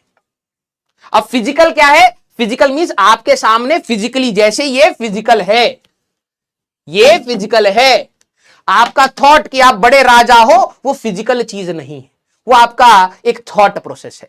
तो ऐसी चीजें जिसको आप नाप सको यूजिंग अ फिजिकल इंस्ट्रूमेंट, उसको हम कहेंगे फिजिकल क्वांटिटी। अब दिमाग लगाइए, इसका मतलब तो सर हम बहुत सारी चीजें नाप सकते हैं।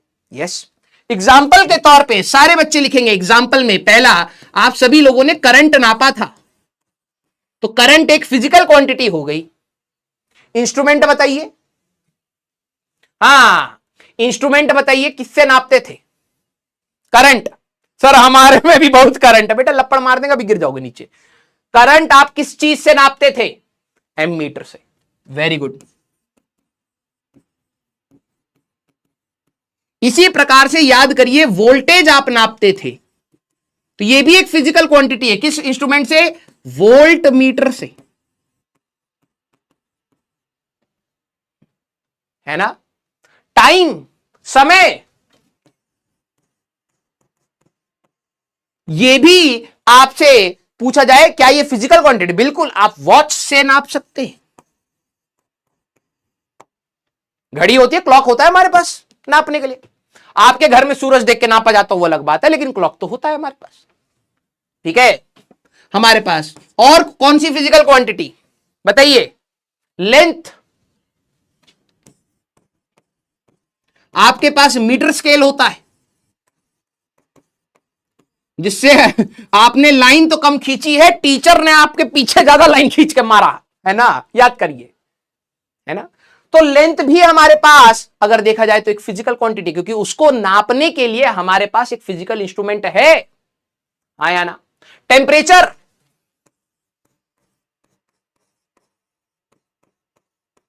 टेम्परेचर भी तो नापा जा सकता था। इंस्ट्रूमेंट याद आ रहा है?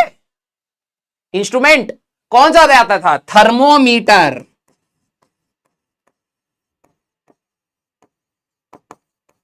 स्पीड, बाइक में आपने स्पीड देखी होगी, वो स्पीडोमीटर या ओडोमीटर कहते हैं उसको, ठीक है। इसको ओडोमीटर कहते या स्पीडोमीटर कह दो।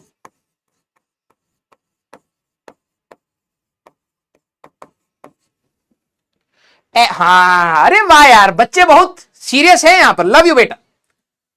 इस स्लाइड पर मैंने आपको क्या कहानी बनाई समराइज करूंगा लेक्चर खत्म होने से पहले, तो ध्यान से सुनना। मैंने कहा यार देखो, फिजिक्स को समझने के लिए दुनिया को समझना है, दुनिया को समझना ही फिजिक्स समझना है बेसिकली। अब बात यह है कि जब हम फिजिक्स की बात करते हैं, दो प्रकार की फिजिक्स है। एक थ्योरेटिकल है, जब कोई भी साइंटिस्ट अपने लिखित तौर पर बताता है कि यार ये फिनोमिना अगर हुआ, ठीक है, तो इस कारण हुआ, तो दिस इज थ्योरेटिकल, जब कोई एक्सपेरिमेंट नहीं हुआ। लेकिन अगर कुछ साइंटिस्ट उसी थ्योरी पर एक्सपेरिमेंटली प्रूव कर दें कि यह हुआ है, तभी हम उसको कहते हैं एक्सपेरिमेंटल फिजिक्स। हमारी पूरी 11वीं और 12वीं एक्सपेरिमेंटल फिजिक्स के ऊपर है, सभी पर एक्सपेरिमेंट किया जा सकता है, ठीक है। अब जब हम एक्सपेरिमेंट कर रहे हैं तो कुछ ना कुछ तो नाप रहे हैं। तो जिन क्वांटिटीज, ध्यान से सुनना, जिन क्वांटिटीज को मैं फिजिकल इंस्ट्रूमेंट से नाप सकता हूं उनको हम कहते हैं फिजिकल क्वांटिटी। सीधी सी बात। मतलब कोई एग्जांपल पूछ ले तो जो भी आपकी क्वांटिटी जिनके आपको इंस्ट्रूमेंट याद है आप सीधे कह सकते हैं। करंट के लिए एमीटर, वोल्टेज के लिए वोल्टमीटर, टाइम के लिए वॉच, लेंथ के लिए मीटर स्केल, टेम्परेचर के लिए थर्मोमीटर, स्पीड के लिए ओडोमीटर एंड सो ऑन। ये सारी चीजें आप नाप सकते हैं। कुछ ना कुछ इंस्ट्रूमेंट्स होते हैं जिनके लिए। ठीक है, अब अगला सवाल, हां या ना में बताना। यार इसका मतलब तो बहुत सारी फिजिकल क्वांटिटीज होंगी। हां या ना, सारी चीजों के बारे में बात करेंगे। अभी आने दो, धीरे धीरे आ रहे हैं भाई, धीरे धीरे आ रहे हैं। ठीक है, वजन नापने के लिए आपका वेइंग मशीन होता है, बहुत सारे, अभी धीरे धीरे आ रहे हैं। बस थॉट प्रोसेस बनेगी कि क्या मैं कहना चाह रहा हूं। तो for so many physical quantities should we categorise them. इतनी सारी हो गई तो यार कुछ तो आसान करना पड़ेगा, है ना। कुछ तो हम आसान करें यार, करोड़ों हो जाएंगे ऐसे तो हमारे पास। तो जितने भी अच्छे दिमाग वाले लोग थे, आपकी बात नहीं है, ठीक है, हमारी भी बात नहीं है, अच्छे साइंटिस्ट लोग बैठे, उन्होंने कहा यार इतनी सारी फिजिकल क्वांटिटीज हो जाएंगी तो यार इसको थोड़ा सा सिंप्लीफाई करते हैं। क्योंकि हम लोग तो तेज लोग हैं, साइंटिस्ट लोग हैं, हमें तो पता है दुनिया कैसे चल रही है। ये अंटर पंटर जो छोटे मोटे से आ रहे हैं इनको कैसे बताएं कि ये कैसे चल रहा है।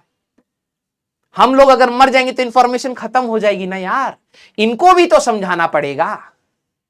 तो वो अब आपके लिए आसान करे चीजें। उन्होंने कहा यार देखो इतनी सारी फिजिकल क्वांटिटीज है ना, इसको थोड़ा सिंप्लीफाई करते हैं, बच्चों के लिए थोड़ा आसान करते हैं, जिससे ये अच्छे से रट्टू तोता बन पाए।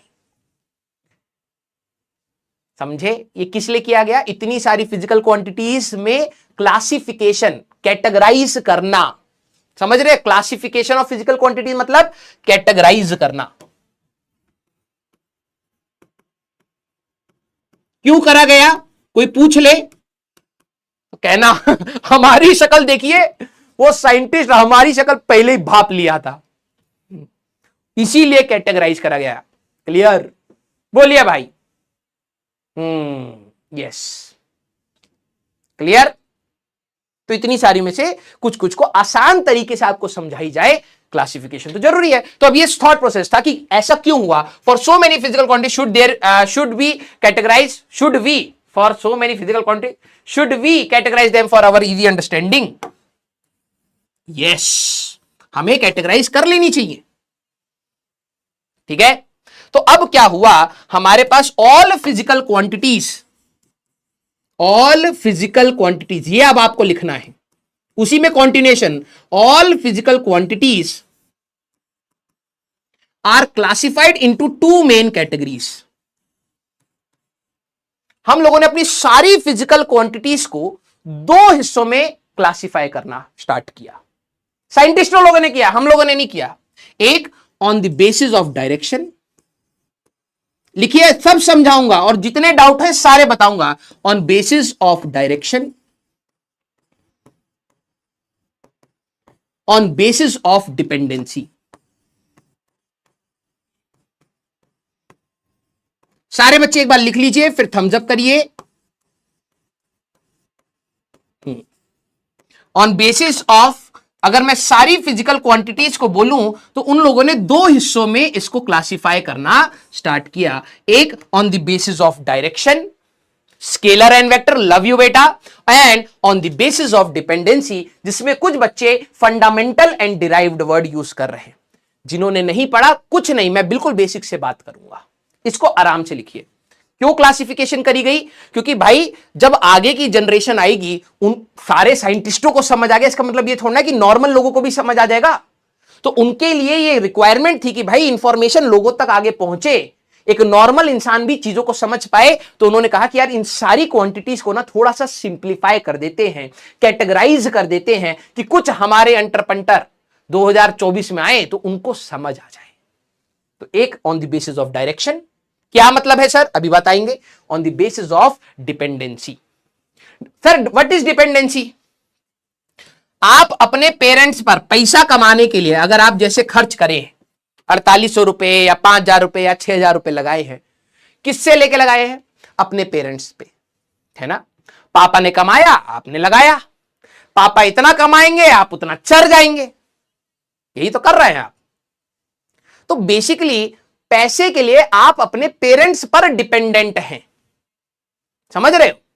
पापा पैसा नहीं देंगे तो आप भुखमरी में आ जाएंगे, पापा पैसा देंगे तो तोंद निकाल के आ जाएंगे, यही होगा।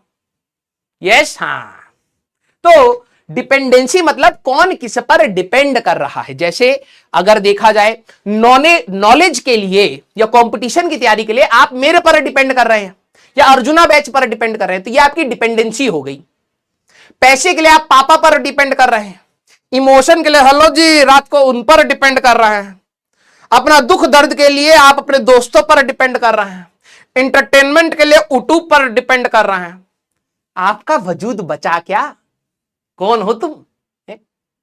सोचिएगा, गहरी बात है। तो डिपेंडेंसी की अगर हम बात करें तो कौन सी चीज किस पर कैसे डिपेंड कर रही है, उसके बेसिस पर भी इन्होंने क्लासिफिकेशन करा। अरे बोलिए, यस, लिख लिए हैं। अब सवाल मैं आपसे पूछता हूं, देखो अब पहली चीज हम किस पर जाएंगे? फर्स्ट हम इस पर जाएंगे, इसको मैं आपको बिल्कुल बेसिक से समझाऊंगा, फिर मैं इस पर जाऊंगा, ठीक है? और मैं आप ही लोगों से सवाल पूछूंगा, देखना दिमाग में आप ही के है, लेकिन पता नहीं। हाँ, अब बताइए पहला सवाल का जवाब। सपोज टू फोर्सेस, ये आपसे सवाल पूछ रहा हूं, suppose two forces 4 Newton and 4 Newton act on a body, what will be the total sum of these two forces? सोच के बताइए। हाँ, ये देखो साइंटिस्ट लोग जवाब दे रहा है 0 न्यूटन एंड 8 न्यूटन।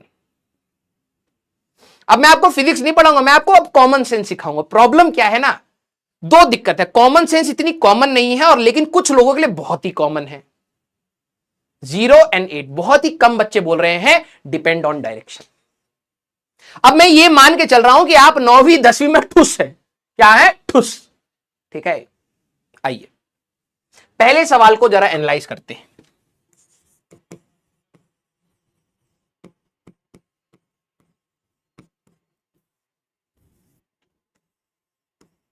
अब मैं आपसे सवाल पूछता हूं, देखो जवाब देने में ना झट से, जवान इनकी इतनी तेज है, दिमाग से भी तेज जवान, सीधे जवाब दे देंगे, सोचेंगे भी नहीं। आइए आइए अभी मैं आपसे पूछता हूं, अभी देखना खुद ही अपने आप को 4 थप्पड़ मारोगे, अरे क्या बोल रहे थे यार हम। अच्छा एक बात बताओ, मान लीजिए एक डब्बा है, बॉक्स, ठीक है? पहले इसको समझाऊंगा फिर बताऊंगा कि कैसे किया है। मान लीजिए कि आपके पास एक डब्बा है, ठीक है?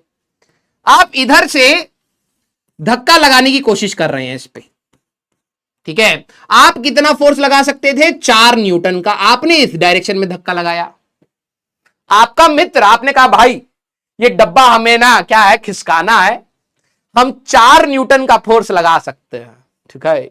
हमारी मदद कर दीजिए। आप तो पगलेट है ही, आपका दोस्त एक सुप्रीम लेवल, वो आके कह रहा भाई तू टेंशन ना ले, अभी आ रहा हूं स्कूटी से। तुम्हारा भाई तुम्हारी मदद करने आया है, ठीक है? बल उसके पास भी 4 न्यूटन का। अब जरा बताना ये मदद कर रहा है क्या कर रहा है ये है? सोच के बताइए। तुमने कहा भाई डब्बा हिलवाना है, तुम प्लीज आ जाओ हमारी मदद कर दो, तुम इधर से धक्का दे रहे हो, वो उधर से धक्का दे रहा है।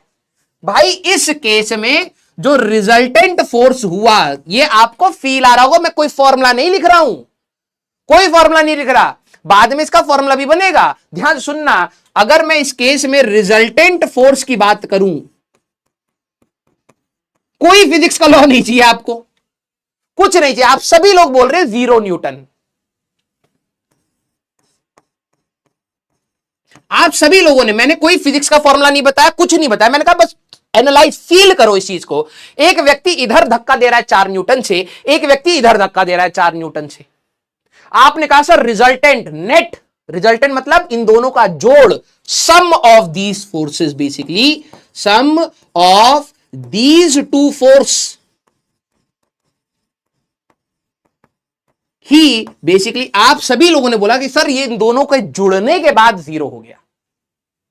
यस अब इसी की कहानी एक समझदार बच्चा होता तो क्या करता? ध्यान समझिए, ठीक है। अब आप यहां पे परेशान थे कि भाई ये डब्बा हिल ना रहा, धक्का दे रहा हूं मैं 4 न्यूटन का यहां से। एक अच्छा व्यक्ति क्या होगा? एक अच्छा व्यक्ति और अच्छा दोस्त आपका वही होगा जो आपके साथ आए और इसी डायरेक्शन में ये भी 4 न्यूटन यहां लगाए। इस केस में जरा सोच के बताना अब क्या होता अगर मैं अब आपसे पूछ लूं रिजल्टेंट फोर्स। सर रिजल्टेंट मतलब क्या होता है भाई? हेंस प्रूव्ड लिखा होगा ना, रिजल्ट लिखा होगा ना, किसी भी क्वेश्चन का रिजल्ट, फाइनल आंसर। तो रिजल्टेंट फोर्स कहने का मतलब इनका फोर्स का रिजल्ट कितना है। अब बताओ जरा सोच के, मैं कोई फॉर्मूला नहीं बता रहा हूं, अब आप दिमाग लगाइए। यहां पर आपका आएगा 8 न्यूटन। देखो फिजिक्स को ना फील करना बहुत इंपॉर्टेंट है। मैंने कोई फॉर्मूला, वेक्टर्स एडिशन के फॉर्मूले होते हैं, मैं कुछ नहीं बता रहा अभी आपको। आपने खुद बोल दिया कि सर एक केस में ये 0 है और एक केस में ये सर 8 न्यूटन है, हाँ या ना? अब आप में से कई बच्चे पता है क्या बोलेंगे? सर यहां तो हम लोगों ने सब्ट्रैक्ट किया है, यहां हम लोगों ने ऐड किया। किस किस को ऐसा लग रहा है? मी लिख दो। हाँ सर मैं भी ऐसे ही सोच रहा हूं कि ये सर जोड़ा छोड़ना है, ये तो हमने सब्ट्रैक्ट किया है। This is sir subtraction and this is addition. यहां जुड़ गया है सर, वहां सब्ट्रैक्ट हो गया है। किस किस को ऐसा लग रहा है जरा मी लिख दीजिए। और यही कहानी सबसे ज्यादा खराब, देखो मी आ रहा है ना, इनकी फिजिक्स अगर आपने आज ये बात समझी तभी आपको फिजिक्स मक्खन के जैसे जाते दिखेगी, क्योंकि वेक्टर्स जो ये टर्म आने वाला है ये पूरी फिजिक्स संभालता है। यस कईयों को लगेगा, देखो पता प्रॉब्लम क्या है, आप सभी लोगों ने बचपन से, ये हमारा एजुकेशन सिस्टम का फ्लॉ बोलिए या किसी भी चीज का फ्लॉ बोलिए, बचपन से हम लोगों को आदत है डायरेक्टली जोड़ने की। अगर मैं आपको 4 + 4 बोलूंगा आप एक बार भी नहीं सोचोगे, आप सीधे 8 ही बोलोगे, आप सीधे 8 ही बोलोगे। ये हम लोगों के दिमाग में फीड हो चुका है। अब मैं अगर आपको बोलूं ना यहां पर 4 + 4 0 हो गया है, भाई साहब आप मेरे पीछे पड़ जाओगे, कहोगे ये तो पागल मास्टर पहली क्लास में आके गलत पढ़ा रहा है। नहीं बेटा, वो आपकी मैथ्स है, ये आपकी फिजिक्स है। कुछ ऐसी क्वांटिटीज हैं, मेरे वर्ड्स को सुनिएगा और इधर उधर कोई भी चैट पर ध्यान मत दीजिएगा, मेरी बातें गहरी हो सकती हैं। कुछ ऐसी क्वांटिटीज, ऐसी फिजिकल क्वांटिटीज हैं जिनको जब आप जोड़ते हैं ना, तो जोड़ते समय आप डायरेक्टली नहीं जोड़ सकते, आप अपनी मैथ्स नहीं लगा सकते डायरेक्टली कि भैया 4 + 4 8 होता है। यहां पर भी जोड़ हुआ है, दिस इज ऑल्सो एडिशन, ये भी आपका एडिशन ही। सर आपको कैसे पता? अरे भाई तेरे को क्यों नहीं पता? ये दोनों फोर्स को जोड़ने के लिए ही तो बोला। एक व्यक्ति इधर फोर्स लगा रहा है, दूसरा व्यक्ति इधर फोर्स लगा रहा है, दोनों ने बराबर लगाया, तुमने जोड़ा, दोनों का इंपैक्ट लिया, तभी जाके तो रिजल्टेंट 0 हुआ। तू जोड़ने की तो ही कोशिश कर रहा है, तू बस वैल्यू देख रहा है कि 4 + 4 0 हो गया सर, इसलिए सब्ट्रैक्शन है, गलत। यहां पर आप सब्ट्रैक्शन ना बोले, यहां पर बोले एडिशन। सर हमने इनको जोड़ा था, ध्यान सुनिएगा, अब बेसिक लैंग्वेज में सिखाऊंगा। We added them, their direction was opposite, their direction was opposite, hence they cancelled out, hence they cancelled out। देखो सब्ट्रैक्शन बोलना और कैंसल आउट बोलने में बहुत अंतर है, समझना इस बात को। ये दोनों को मैंने जोड़ा क्योंकि इनकी डायरेक्शन अपोजिट थी, एक दूसरे को कैंसल आउट कर गए, इनको हम कहते हैं वेक्टर्स। जब जोड़ते समय आपको दिमाग लगाना पड़ेगा, आप डायरेक्टली नहीं जोड़ सकते। जब मैंने इनको जोड़ा क्योंकि ये दोनों सेम डायरेक्शन में थे, तो ये वैल्यू वाइज जुड़ गए, समझे? हां या ना? सारे बच्चे हां या ना? सर इसको नोट करना है, यस। ये वाला पार्ट आप सारे बच्चे लिखेंगे, ये आपके सोचने के लिए सवाल। देखो कुछ सवाल होते हैं ना जो आपको ट्रिगर करते हैं, ट्रिगर कहने का मतलब आपको मजबूर करते हैं सोचने के लिए। मैं डायरेक्टली बता सकता था कि भाई एडिशन पे या फिर डायरेक्शन पर, डायरेक्शन वाली क्वांटिटी वेक्टर होती है, वो रटवाना हो गया, लेकिन फील करो कि ऐसा क्यों किया गया। कुछ ऐसी क्वांटिटीज हैं जिनको जब आप जोड़ रहे हो ना, तो ऐसा नहीं कर सकते। जो आपने 9वीं 10वीं तक मैथ सीखी है वो नहीं लगा सकते, आपको और दिमाग लगाना पड़ेगा। आपको देखना पड़ेगा कि इस डायरेक्शन में जोड़ रहे हैं यार, ये दोनों अपोजिट डायरेक्शन में थे तो 4 + 4 0 हो गया, और सेम डायरेक्शन में थे तो 4 + 4 8 हो गया यार। ऐसी क्वांटिटीज भी हमारे पास थी, ये खतरनाक है। क्लियर? सारे बच्चे एक बार सोचिए, आराम से लिखिए और सेकंड सवाल को सोचिए। अभी कोई थर्ड लॉ नहीं, कुछ नहीं, मैं कोई फॉर्मूला ही नहीं बता रहा हूं, मैं बस आपको ट्रिगर कर रहा हूं सोचने के लिए। अब जब हम लोग वेक्टर्स पढ़ेंगे तो सारी डिटेल में आएगा, डायरेक्शन वाइज सब आएगा, सब मेरे पे है। बस आप जितना मैं सोचने के लिए कह रहा हूं उस पॉइंट पर सोचिए। अब अगला सवाल, if I add 5 kg rice to a bag containing 3 kg rice, what will be the total mass of rice in the bag. एक बोरी में आपके पास 5 kg था, पहला वाला ये हुआ। अब मैं एनालिसिस ऑफ 2 की बात कर रहा हूं, जरा देखना।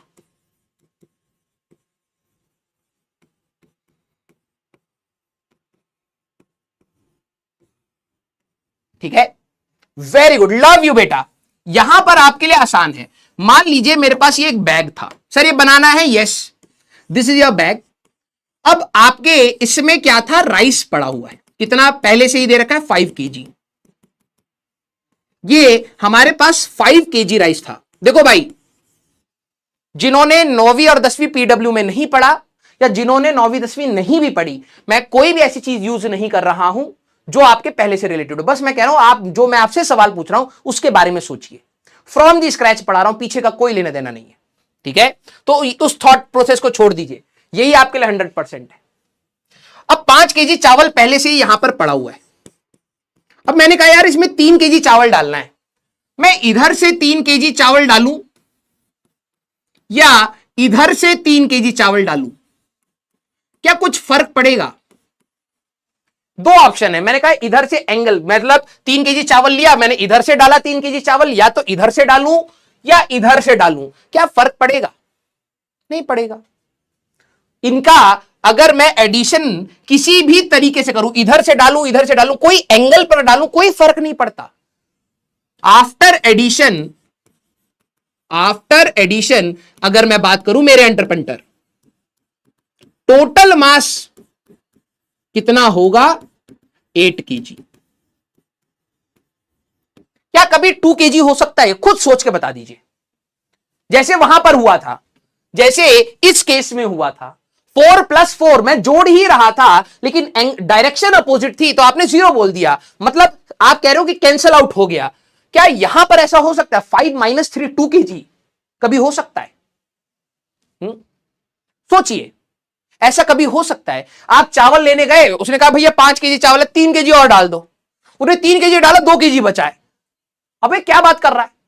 ऐसा कभी नहीं हो सकता, हाँ या ना? ऐसा कतई नहीं हो सकता भाई। आप यहां से जोड़िए, यहां से जोड़िए, ऊपर से डाल दीजिए, नीचे से यहां से 3 kg, कोई फर्क नहीं पड़ता। यहां पर आपने नॉर्मली ऐड ही किया है, ये आपकी नॉर्मल एडिशन फॉलो हुई, जो आपने अभी तक पढ़ी है वही है। Yes, clear? Sir what is the difference between mass and weight? आगे आएगा, वेट आपका फोर्स हो जाता है। अभी mg, आप सब जितना अभी बात कर रहे हैं बेटा सारी चीजें बताएंगे। ठीक है, इतने साल से पढ़ा रहे हैं ना, सबका सिलेक्शन की तरफ ले जाते हैं ना, तेरा भी ले जाएंगे, लेकिन तू इधर उधर मत भाग, जितना भी बता रहा हूं उतना सोच। वेट का समय आएगा न्यूटन लॉज में, सब पूरा पता लगेगा। ठीक है, वेट आपका, वजन आपका अर्थ का पुल है। जैसे मेरा मास मान लो 60 kg है या 70 kg है, मेरे को अर्थ कितने फोर्स से खींचेगी, दैट इज वेट। ठीक है, अब समझना, क्या यही चीज टाइम के साथ भी होती है, हाँ या ना? यस और नो? कुछ ऐसी क्वांटिटी थी जिसमें दिमाग ही नहीं लगाना, सीधे जोड़ना है। आपका एग्जाम में मान लो, टाइम भी आपका एक एग्जाम्पल है। ऐसी क्वांटिटीज में 5 घंटे का आपके पास समय था एक एग्जाम को करने का, आपने टीचर को बोला कि सर प्लीज हमें 1 घंटा एक्स्ट्रा दे दीजिए, हम आपको बाद में एक टीचर्स डे पे कार्ड दे देंगे। टीचर ने कहा ओके। तुम कह रहे हो कि सर 5 घंटे का एग्जाम था, एक आपने और दिया तो 6 होने चाहिए। टीचर ने कहा ना ना 5 - 1 करेंगे हम, 4 होएगा, तुम हमें काट दीजिए। 5 घंटे का था, 1 घंटा आप हमसे एक्स्ट्रा मांगे, हम माइनस करेंगे, जैसे फोर्स में हो रहा था। ऐसा कभी नहीं होगा। अगर टीचर ने तुम्हें 1 घंटा एक्स्ट्रा दिया तो वो जुड़ेगा ही जुड़ेगा, घटाया तो घटेगा ही घटेगा। ऐसी क्वांटिटीज जिसमें आपके पास वैसे तो दिमाग है नहीं और दिमाग लगाना भी ना पड़े, तभी तो मजा आया है 10वीं तक, अब दिमाग लगाना पड़ेगा, तो वो वेक्टर है। समझिएगा, पहला सवाल एक्चुअली में कुछ क्वांटिटीज ऐसी थी जिनको जोड़ने में दिमाग लगता है, तभी तो आप 8 बोल रहे थे पहले और कुछ 0 बोल रहे थे। दोनों के पास अभी दिमाग नहीं। ऐसी क्वांटिटीज अभी लिखवाऊंगा, पहले समझ जाइए। ऐसी क्वांटिटीज जिनको जोड़ने या घटाने में दिमाग लगे, ऐसे को कहते हैं वेक्टर्स। ठीक है, और ऐसी क्वांटिटीज जिनको जोड़ने में ज्यादा दिमाग लगे ही ना, जैसे आप सारे खटाखट जवाब दे रहे थे, उनको हम कहते हैं स्केलर।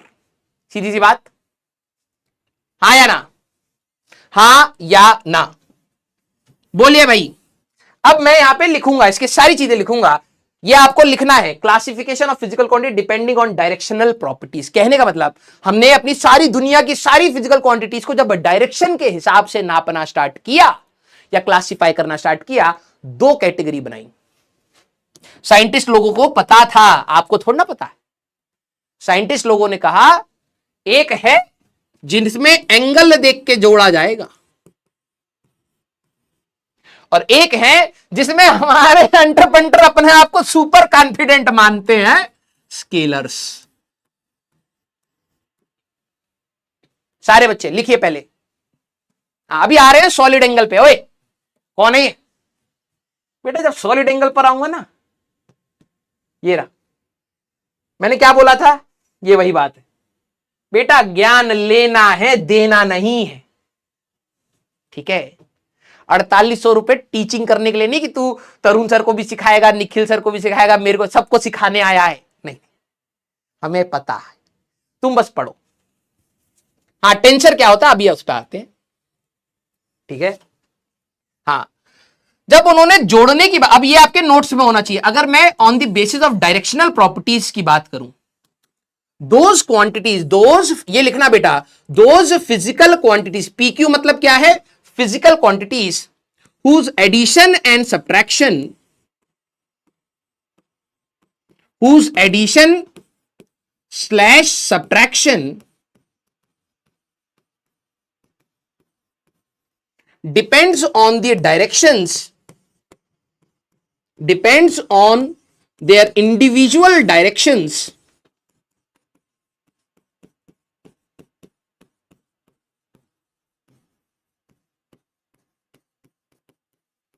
are called vectors। बहुत सीधी सी भाषा में बता रहा हूं क्योंकि आगे जाके और डिटेल में पढ़ेंगे। आर कॉल्ड वेक्टर्स, ऐसी क्वांटिटीज जिनका जोड़ना उनकी डायरेक्शन पर डिपेंड करे। देखो 4 न्यूटन अपोजिट डायरेक्शन में जब थे तब 0 आ गया, और जब 4 न्यूटन सेम डायरेक्शन में थे तब आप सभी लोगों ने बोला 8 न्यूटन आ गया। ऐसी क्वांटिटीज को हम कहते हैं अपना वेक्टर। इनको हम लोग रिप्रेजेंट करते हैं एक एरो के साथ। जैसे एग्जाम्पल के तौर पर, अगर मेरे को फोर्स लिखना होगा तो मैं फोर्स के ऊपर एक एरो बना दूंगा। क्लियर है क्या? सर डायन क्या होता है? शक्ल देख लियो अपनी, अभी के लिए तो वही होता है। बेटा ठहर जा, आज ही एडवांस का पेपर देना है क्या तेरे को? हाँ, अभी sir vector laws of addition क्यों नहीं लिखा? भाई ज्यादा साइंटिस्ट मत बनिए, जब वेक्टर्स पढ़ाऊंगा तब ऐसे पढ़ाऊंगा कि आपको लगेगा सर थोड़ा कम बताते तो भी चल जाता। ठीक है, जितना पढ़ा रहे हैं बेटा रुक जा, अभी सारे डायन वाइन तेरे भी निकालूंगा। ठीक है, रुक जा बस। तो ऐसी क्वांटिटी जिनको जोड़ने के लिए हमें डायरेक्शन देखना पड़ता है उनको हम कहते हैं वेक्टर। और लिखते समय हम लोग उसके ऊपर एक एरो बना देते हैं, क्योंकि एरो इंपॉर्टेंट था, डायरेक्शन इंपॉर्टेंट थी। इनको हम कहते हैं वेक्टर क्वांटिटीज। एग्जाम्पल में अगर आपसे कोई पूछे भैया इसके एग्जाम्पल क्या है, अभी के लिए आपको मैंने फोर्स बता दिया। आपको 10वीं क्लास 9वीं क्लास में एक मोमेंटम वर्ड सुना होगा, मोमेंटम बोल देना, वेलोसिटी बोल देना। कोई टीचर बोले कि नहीं एक और बताइए एग्जाम्पल, तो कहना मार्क्स काट लो, इतना ही रटे। समझे? Thumbs up, thumbs up. Tensor वेंसर पर मत भागो बेटा, मैं कह रहा हूं जेई की तैयारी के लिए रेलिवेंट पढ़ना बहुत इंपॉर्टेंट है। ठीक है? क्लियर? हाँ, डिस्प्लेसमेंट, वेलोसिटी, एक्सेलरेशन ले भैया। अब कुछ बच्चे कहेंगे सर डिस्प्लेसमेंट क्या होता है? अभी के लिए चलो लिख लिया, अभी तो जोश है ना तो पढ़ लोगे। Acceleration, etc etcetera. Clear? Sir is area vector quantity? Yes, physics में होती है, आगे बात करेंगे। आगे मत भागो ज्यादा भाई, सबका समय आएगा, रुक जा। अब दूसरी थी हमारे पास स्केलर्स। स्केलर क्या थे सर? ऐसी क्वांटिटी जिसमें लिख देना अपनी शक्ल लगा के, सर हम जिसको कर पाए वही है स्केलर। टीचर बेटा 4 में से 6 मार्क्स देगा तेरे को। समझ आई बात? अगर स्कूल में कोई पूछ ले कि स्केलर क्या होता है, लिख देना सर देखो एक है साइंटिफिक लैंग्वेज में जो हमको इतना ज्यादा नहीं समझ आता है, एक वो है ऐसा एडिशन जो हम कर पाए वो है स्केलर। टीचर कहेगा ऐसी भाषा में क्यों नहीं समझाया तूने कभी मुझे, बेटा 2 एक्स्ट्रा लेके जा तू, ठीक है? हाँ 2 मार्क्स एक्स्ट्रा दे देगा टीचर। स्केलर हमारे पास, ठीक है? Those physical quantities which do not have direction, do not have direction, जिनके पास अपनी कोई डायरेक्शन नहीं है। हाँ ठीक है सर, नेगेटिव में देंगे टीचर नहीं देगा रे, नहीं दे। तुम हो तो गोलू मोलू वंटर पंटर ना कहेगा रे यार। बच्चा बोला तो ईमानदारी से है, भले ही साइंटिफिक लैंग्वेज में नहीं बोला। Those physical quantities which do not have direction, mass के पास कोई डायरेक्शन नहीं है। तेरा मास किसी इसी डायरेक्शन में नहीं लग रहा, तेरा समय किसी इसी डायरेक्शन में नहीं बह रहा, उनकी कोई डायरेक्शन नहीं होती। मोर ओवर इसके ऊपर यह है, and their addition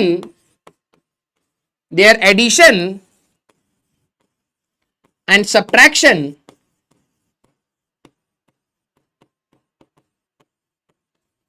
is direct. बिल्कुल बेसिक लैंग्वेज में बता रहा हूं, हमारे पास ये दोनों एक पार्ट बनेंगे बेसिक मैथमेटिक्स में, लॉज ऑफ काइनेमेटिक्स में हम लोग अच्छे से पढ़ेंगे। अभी समझाने के लिए ऐसी क्वांटिटी जिनकी कोई डायरेक्शन नहीं होती, and addition and subtraction is direct, उनको हम कहते हैं स्केलर क्वांटिटीज। एग्जाम्पल में कोई एरो नहीं है। एग्जाम्पल में आपका मास जिसको आप एम से डिनोट करते हैं, आपका टाइम, ठीक है, आपका अगर आप बोले प्रेशर, आप सभी लोगों ने पढ़ा होगा, आपका हो गया पावर, आपका हो गया आपका वोल्टेज, आपका हो गया एंड सो ऑन। क्लियर सारे बच्चे?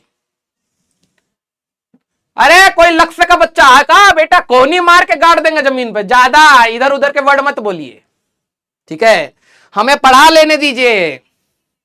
11th क्लास के बच्चों के साथ स्टार्टिंग में सबसे बड़ा दिक्कत है यही है, एनर्जी फुंकार मारता और टीचर कहता रुक जा बेटा समय आने दे, ठीक है?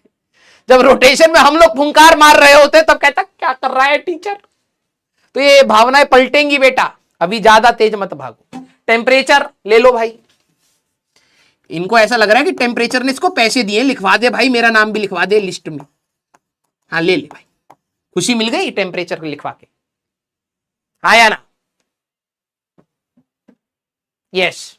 अभी रुको रुको, अगली 1-2 क्लास के लिए रुक जाओ, अभी प्रचंड रूप में आपको दिखाऊंगा। आज तो यार, आज तो बस ऐसे ही चल रहा है। हाँ यस, अबे पैसे दिएंगे तुम्हें इन क्वांटिटीज ने कि तुम हमारा भी नाम लिस्ट में लिखवा दो। हाँ आइए, ठीक है। अब सबसे ज्यादा खुजली होती है एक क्वांटिटी में विच इज कॉल्ड करंट। अब मैं आपसे सवाल पूछता हूं, क्योंकि 10वीं क्लास में तो आप सारे लोग साइंटिस्ट बन चुके हैं। Is current a physical quantity, is current a scalar और वेक्टर? स्केलर और वेक्टर? सारे बच्चे मुझे आप सोच के बताना, सारे बच्चे जरा मुझे आप सोच के बताना, करंट हमारे लिए स्केलर है या वेक्टर है? हाँ, अरे बाप रे बाप, कहां से पढ़ के आए रे? हाँ sir, what is magnitude? Value. तेरा वजन 60 केजी का है तो 60 मैग्नीट्यूड है, ठीक है। हाँ, अब यहां पर क्या होता है ना, साइंटिस्ट लोग आ जाते हैं, दिक्कत बड़ी है यूनिट्स एंड मेजरमेंट्स पढ़ाने में, लेकिन चलिए कोई नहीं, पढ़ा ले जाएंगे। अब कईयों को लगेगा देखो यार, हम लोग 10th क्लास में ये सर लिखना है, नहीं बेटा सूंघना है, ठीक है। यहां से नाक लगाइएगा, रगड़ते हुए ऊपर तक जाइएगा, याद हो जाएगा। अरे भाई पहले समझ और फिर कॉपी में लिख, ठीक है। 10th क्लास में आपने क्या सीखा है? 10th क्लास में आपने सीखा है किसी भी सर्किट में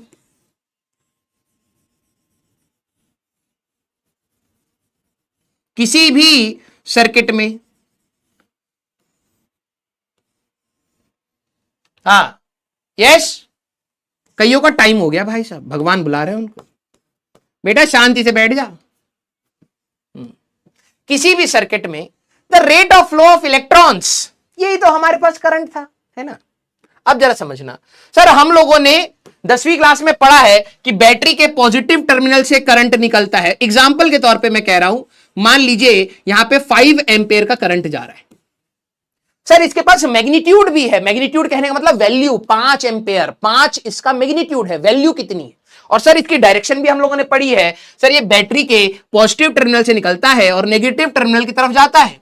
मान लो करंट यहां पर टूटा है पैरेलल में, यहां 3 एम्पेयर गया और यहां पर 2 एम्पेयर। ध्यान से सुनना, यही 5 एम्पेयर यहां तक आया था।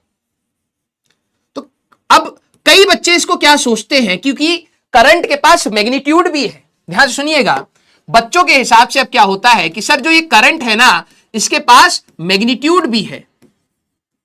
अब कई बच्चे कहेंगे मैग्नीट्यूड क्या है, मतलब वैल्यू, मैग्नीट्यूड भी है, वैल्यू, और इसकी डायरेक्शन भी है सर, और इसकी डायरेक्शन भी है सर। तो ये वेक्टर हो जाना चाहिए, ये वेक्टर हो जाना चाहिए। But still it is a scalar quantity. आपके सिलेबस में आपको स्केलर ही बोलना है, ज्यादा साइंटिस्ट मत बनिएगा, टेंसर बोल के स्कूल में आ जाओगे अगर आप, ठीक है। कईयों को पता लग जाती है और वो क्या लिखते हैं, टेंसर लिख देंगे, हमें टीचर एक्स्ट्रा मार्क देगा, बेटा फेल कर देगा। ज्यादा ओवर एटीट्यूड नहीं रखना, एटीट्यूड रखिए, ठीक है, लेकिन ओवर नहीं। But still it is scalar.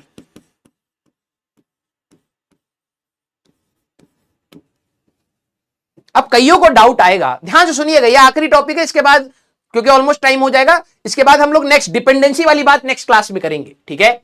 अब जरा ध्यान से सुनिएगा, सर आपने कहा था फोर्स के पास मैग्नीट्यूड भी है और डायरेक्शन भी। 4 न्यूटन, 4 मैग्नीट्यूड हो गया और डायरेक्शन भी थी, आपने उसको तो वेक्टर बोल दिया। लेकिन करंट के पास भी मैग्नीट्यूड है और डायरेक्शन भी है, इसको आप स्केलर कह रहे हो। अब कई बच्चे पढ़ लेते हैं फिक्स्ड डायरेक्शन नहीं होती, ये वो प्लांट का ना, हटाओ इसको, लॉजिकली बात करो। कोई मेरे को बता सकता है कि वेक्टर और स्केलर में बेसिक डिफरेंस क्या आ रहा था? इन दोनों में बेसिक डिफरेंस क्या है? क्या है डिफरेंस? सोचिए सोचिए, यही आपको सोचना है। जितना अच्छे से यहां सोचोगे उतना ही प्रचंड रूप आपको अपने काइनेमेटिक्स में दिखेगा। इन दोनों के बीच में मेन डिफरेंस क्या है? स्केलर और वेक्टर को क्या डिफरेंशिएट कर रहा था? एडिशन एंड सब्ट्रैक्शन, ना कि डायरेक्शन। कई बुक्स में लिखा जाता है it has magnitude and direction, it has magnitude but it does not have direction, ऐसे बोल दिया जाता है। इसको और बेटर वे में बोलिए जिससे गलती और कंफ्यूजन ना बने। It's not just about direction, मैं मानता हूं, मेरे वर्ड को सुनिएगा, मैं मानता हूं इसके पास मैग्नीट्यूड एंड डायरेक्शन दोनों है, लेकिन करंट के पास भी है, मैं फिर भी इसको स्केलर क्यों कह रहा हूं? It's about addition. इन दोनों के बीच का बेटा मेन पंगा, ये आपके दिमाग में क्लियर होना चाहिए, इट्स अबाउट एडिशन। ये आगे चल के आपको दिखेगा, जोड़ना और घटाना, एडिशन एंड सब्ट्रैक्शन। ध्यान सुनना, इन दोनों का मेन पंगा है किस तरीके से आप जोड़ रहे हो। जब आपने मास को जोड़ा था तब आपने कोई दिमाग नहीं लगाया कि यार यहां से 3 kg आएगा या यहां से 3 kg आएगा, कुछ नहीं, सीधे जोड़ दो भाई। और जब आप फोर्स की बात कर रहे थे तब मैटर कर रहा था कि भाई डायरेक्शन इन दोनों के बीच में 0 डिग्री है या 180 डिग्री, अपोजिट लग रहे हैं या सेम डायरेक्शन लग रहे हैं, इनके बीच का एंगल मैटर कर रहा था। ये इनका मेन डिफरेंस है कि आप जोड़ कैसे रहे हो। तो करंट को आप कैसे जोड़ते?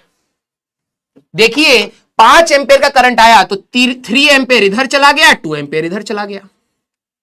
सोचिए, अब जरा मेरे को बताना, इसी केस में अगर 5 एंपियर ऐसे आ रहा होता और 3 एंपियर ऐसे आ रहा होता और ऐसे 2 एंपियर, इस बार एंगल कुछ और है ना, उल्टा समझ लीजिए। मेरे पास यहां से 3 एंपियर आया और यहां से 2 एंपियर आया, यहां कितना करंट जाएगा सोच के बताइए। अरे बोलिए मेरे एंटरपेंटर,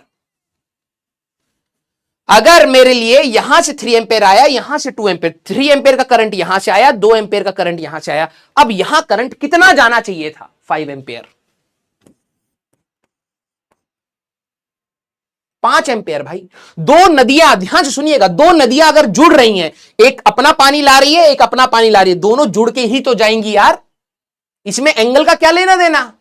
यहां आपका, ध्यान से सुनिएगा, यहां आपका एंगल 60 डिग्री हो और 30 डिग्री हो और 90 डिग्री हो, कोई फर्क नहीं पड़ रहा, कोई फर्क नहीं पड़ेगा। जब जोड़ने की बात आई करंट को, मेरे वर्ड को सुनिएगा, जब जोड़ने की बात आई करंट को, तब जोड़ते समय हमने एंगल नहीं देखा, हमने सीधे कहा करंट कितना आ रहा है 5, जाएगा कितना 5, दैट्स इट। ये तो बेसिक एडिशन है, ये तो बेसिक एडिशन है, स्केलर हो गया। क्लियर? हाँ, क्रिचॉफ्स करंट लॉ, कई बच्चे बहुत तेज है, वेरी गुड। ये आगे टर्म्स बनेंगे। तो अगर आपसे कोई पूछे इज करंट स्केलर और वेक्टर, बेटा ज्यादा टेंशन वेंचर का शो ऑफ मत करना, बिलीव मी, ठीक है। कोई पूछे कि ये क्या है, तो current is a scalar, magnitude भी है, डायरेक्शन भी है, but still it is a scalar quantity because it does not follow या इट्स एडिशन is independent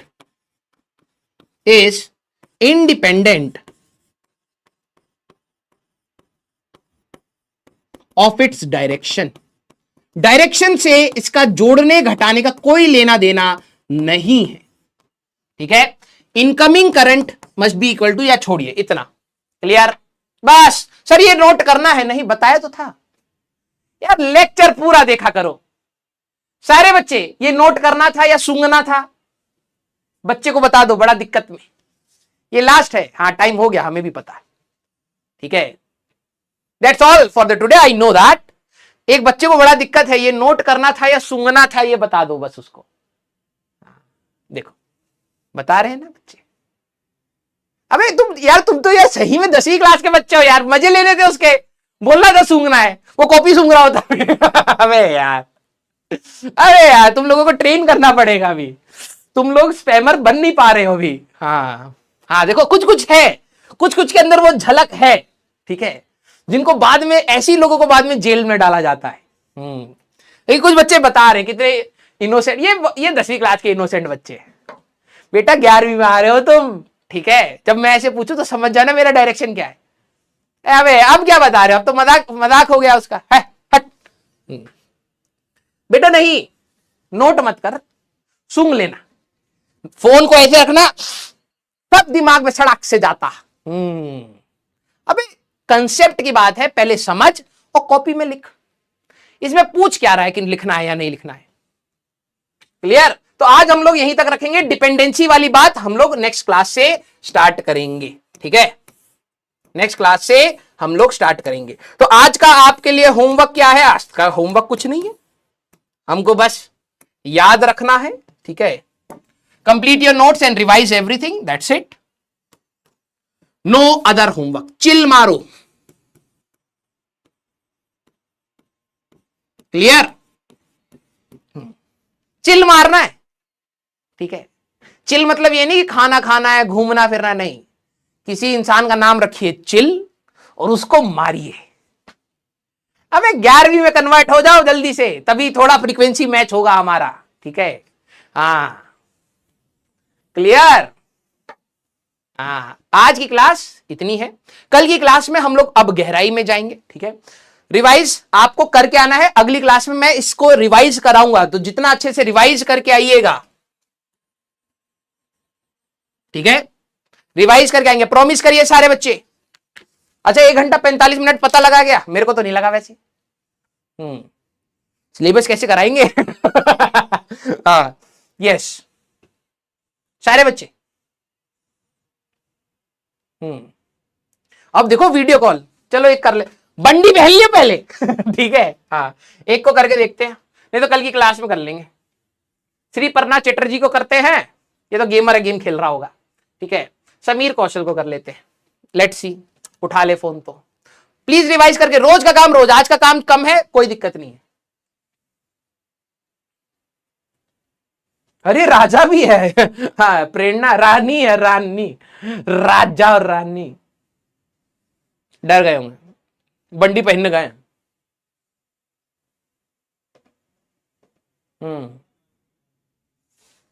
एक दो को और बुला लेते, क्या पता इनमें से कोई फोन उठा ले, ठीक है।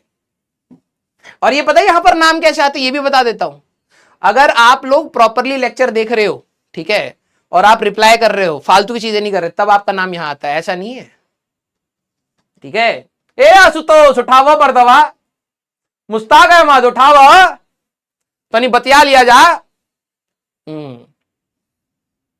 डर गए, चले कोई नहीं, अभी नए नए है ना, उनको लग रहा होगा राजवंश सर से कैसे बात करेंगे, ठीक है।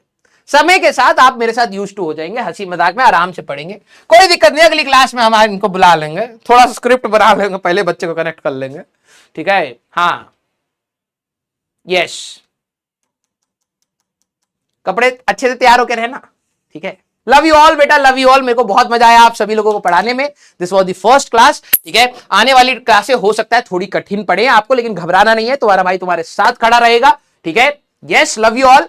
इंजॉय करके पढ़ना भाई, देखो ये जर्नी टफ है, लेकिन हम लोग इंजॉय करके पढ़ेंगे, चाहे दुनिया कितना भी बोल ले कुछ भी। मैं आपको कह रहा हूं, बस आप मेरी बात मानते चलिएगा, आपका सिलेक्शन आपके हाथ में, मेरी रिस्पॉन्सिबिलिटी है देना, जो मैं बोलूंगा उसको बस फॉलो करना है, लोड नहीं लेना। आपका दोस्त रंग बिरंगा कुछ भी करे, let him do whatever he wants to do. आप कम से कम चीजों को तैयार करके भी सिलेक्ट हो सकते हैं, that's my main thing to do, right. मेरा एक्सपीरियंस यही काम आएगा कि मैं आपको लोड फ्री रख के आपका सिलेक्शन आपके हाथ में दिलवाऊं, राइट। तो प्लीज आप सभी लोग मेरे से कनेक्टेड रहिएगा, कोशिश करिएगा डिविएट ना हो, ठीक है। दूसरा, चाहे कुछ भी बोल ले मेरे को, आपको फर्क नहीं पड़ना चाहिए, आपको सिर्फ अपनी पढ़ाई से फर्क पड़ना चाहिए, clear. Love you all, love you all, love you all. तो फिर अपन लोग मिलेंगे नेक्स्ट क्लास में, till then tata bye bye, take care, पढ़ते रहिए, मचाते रहिए।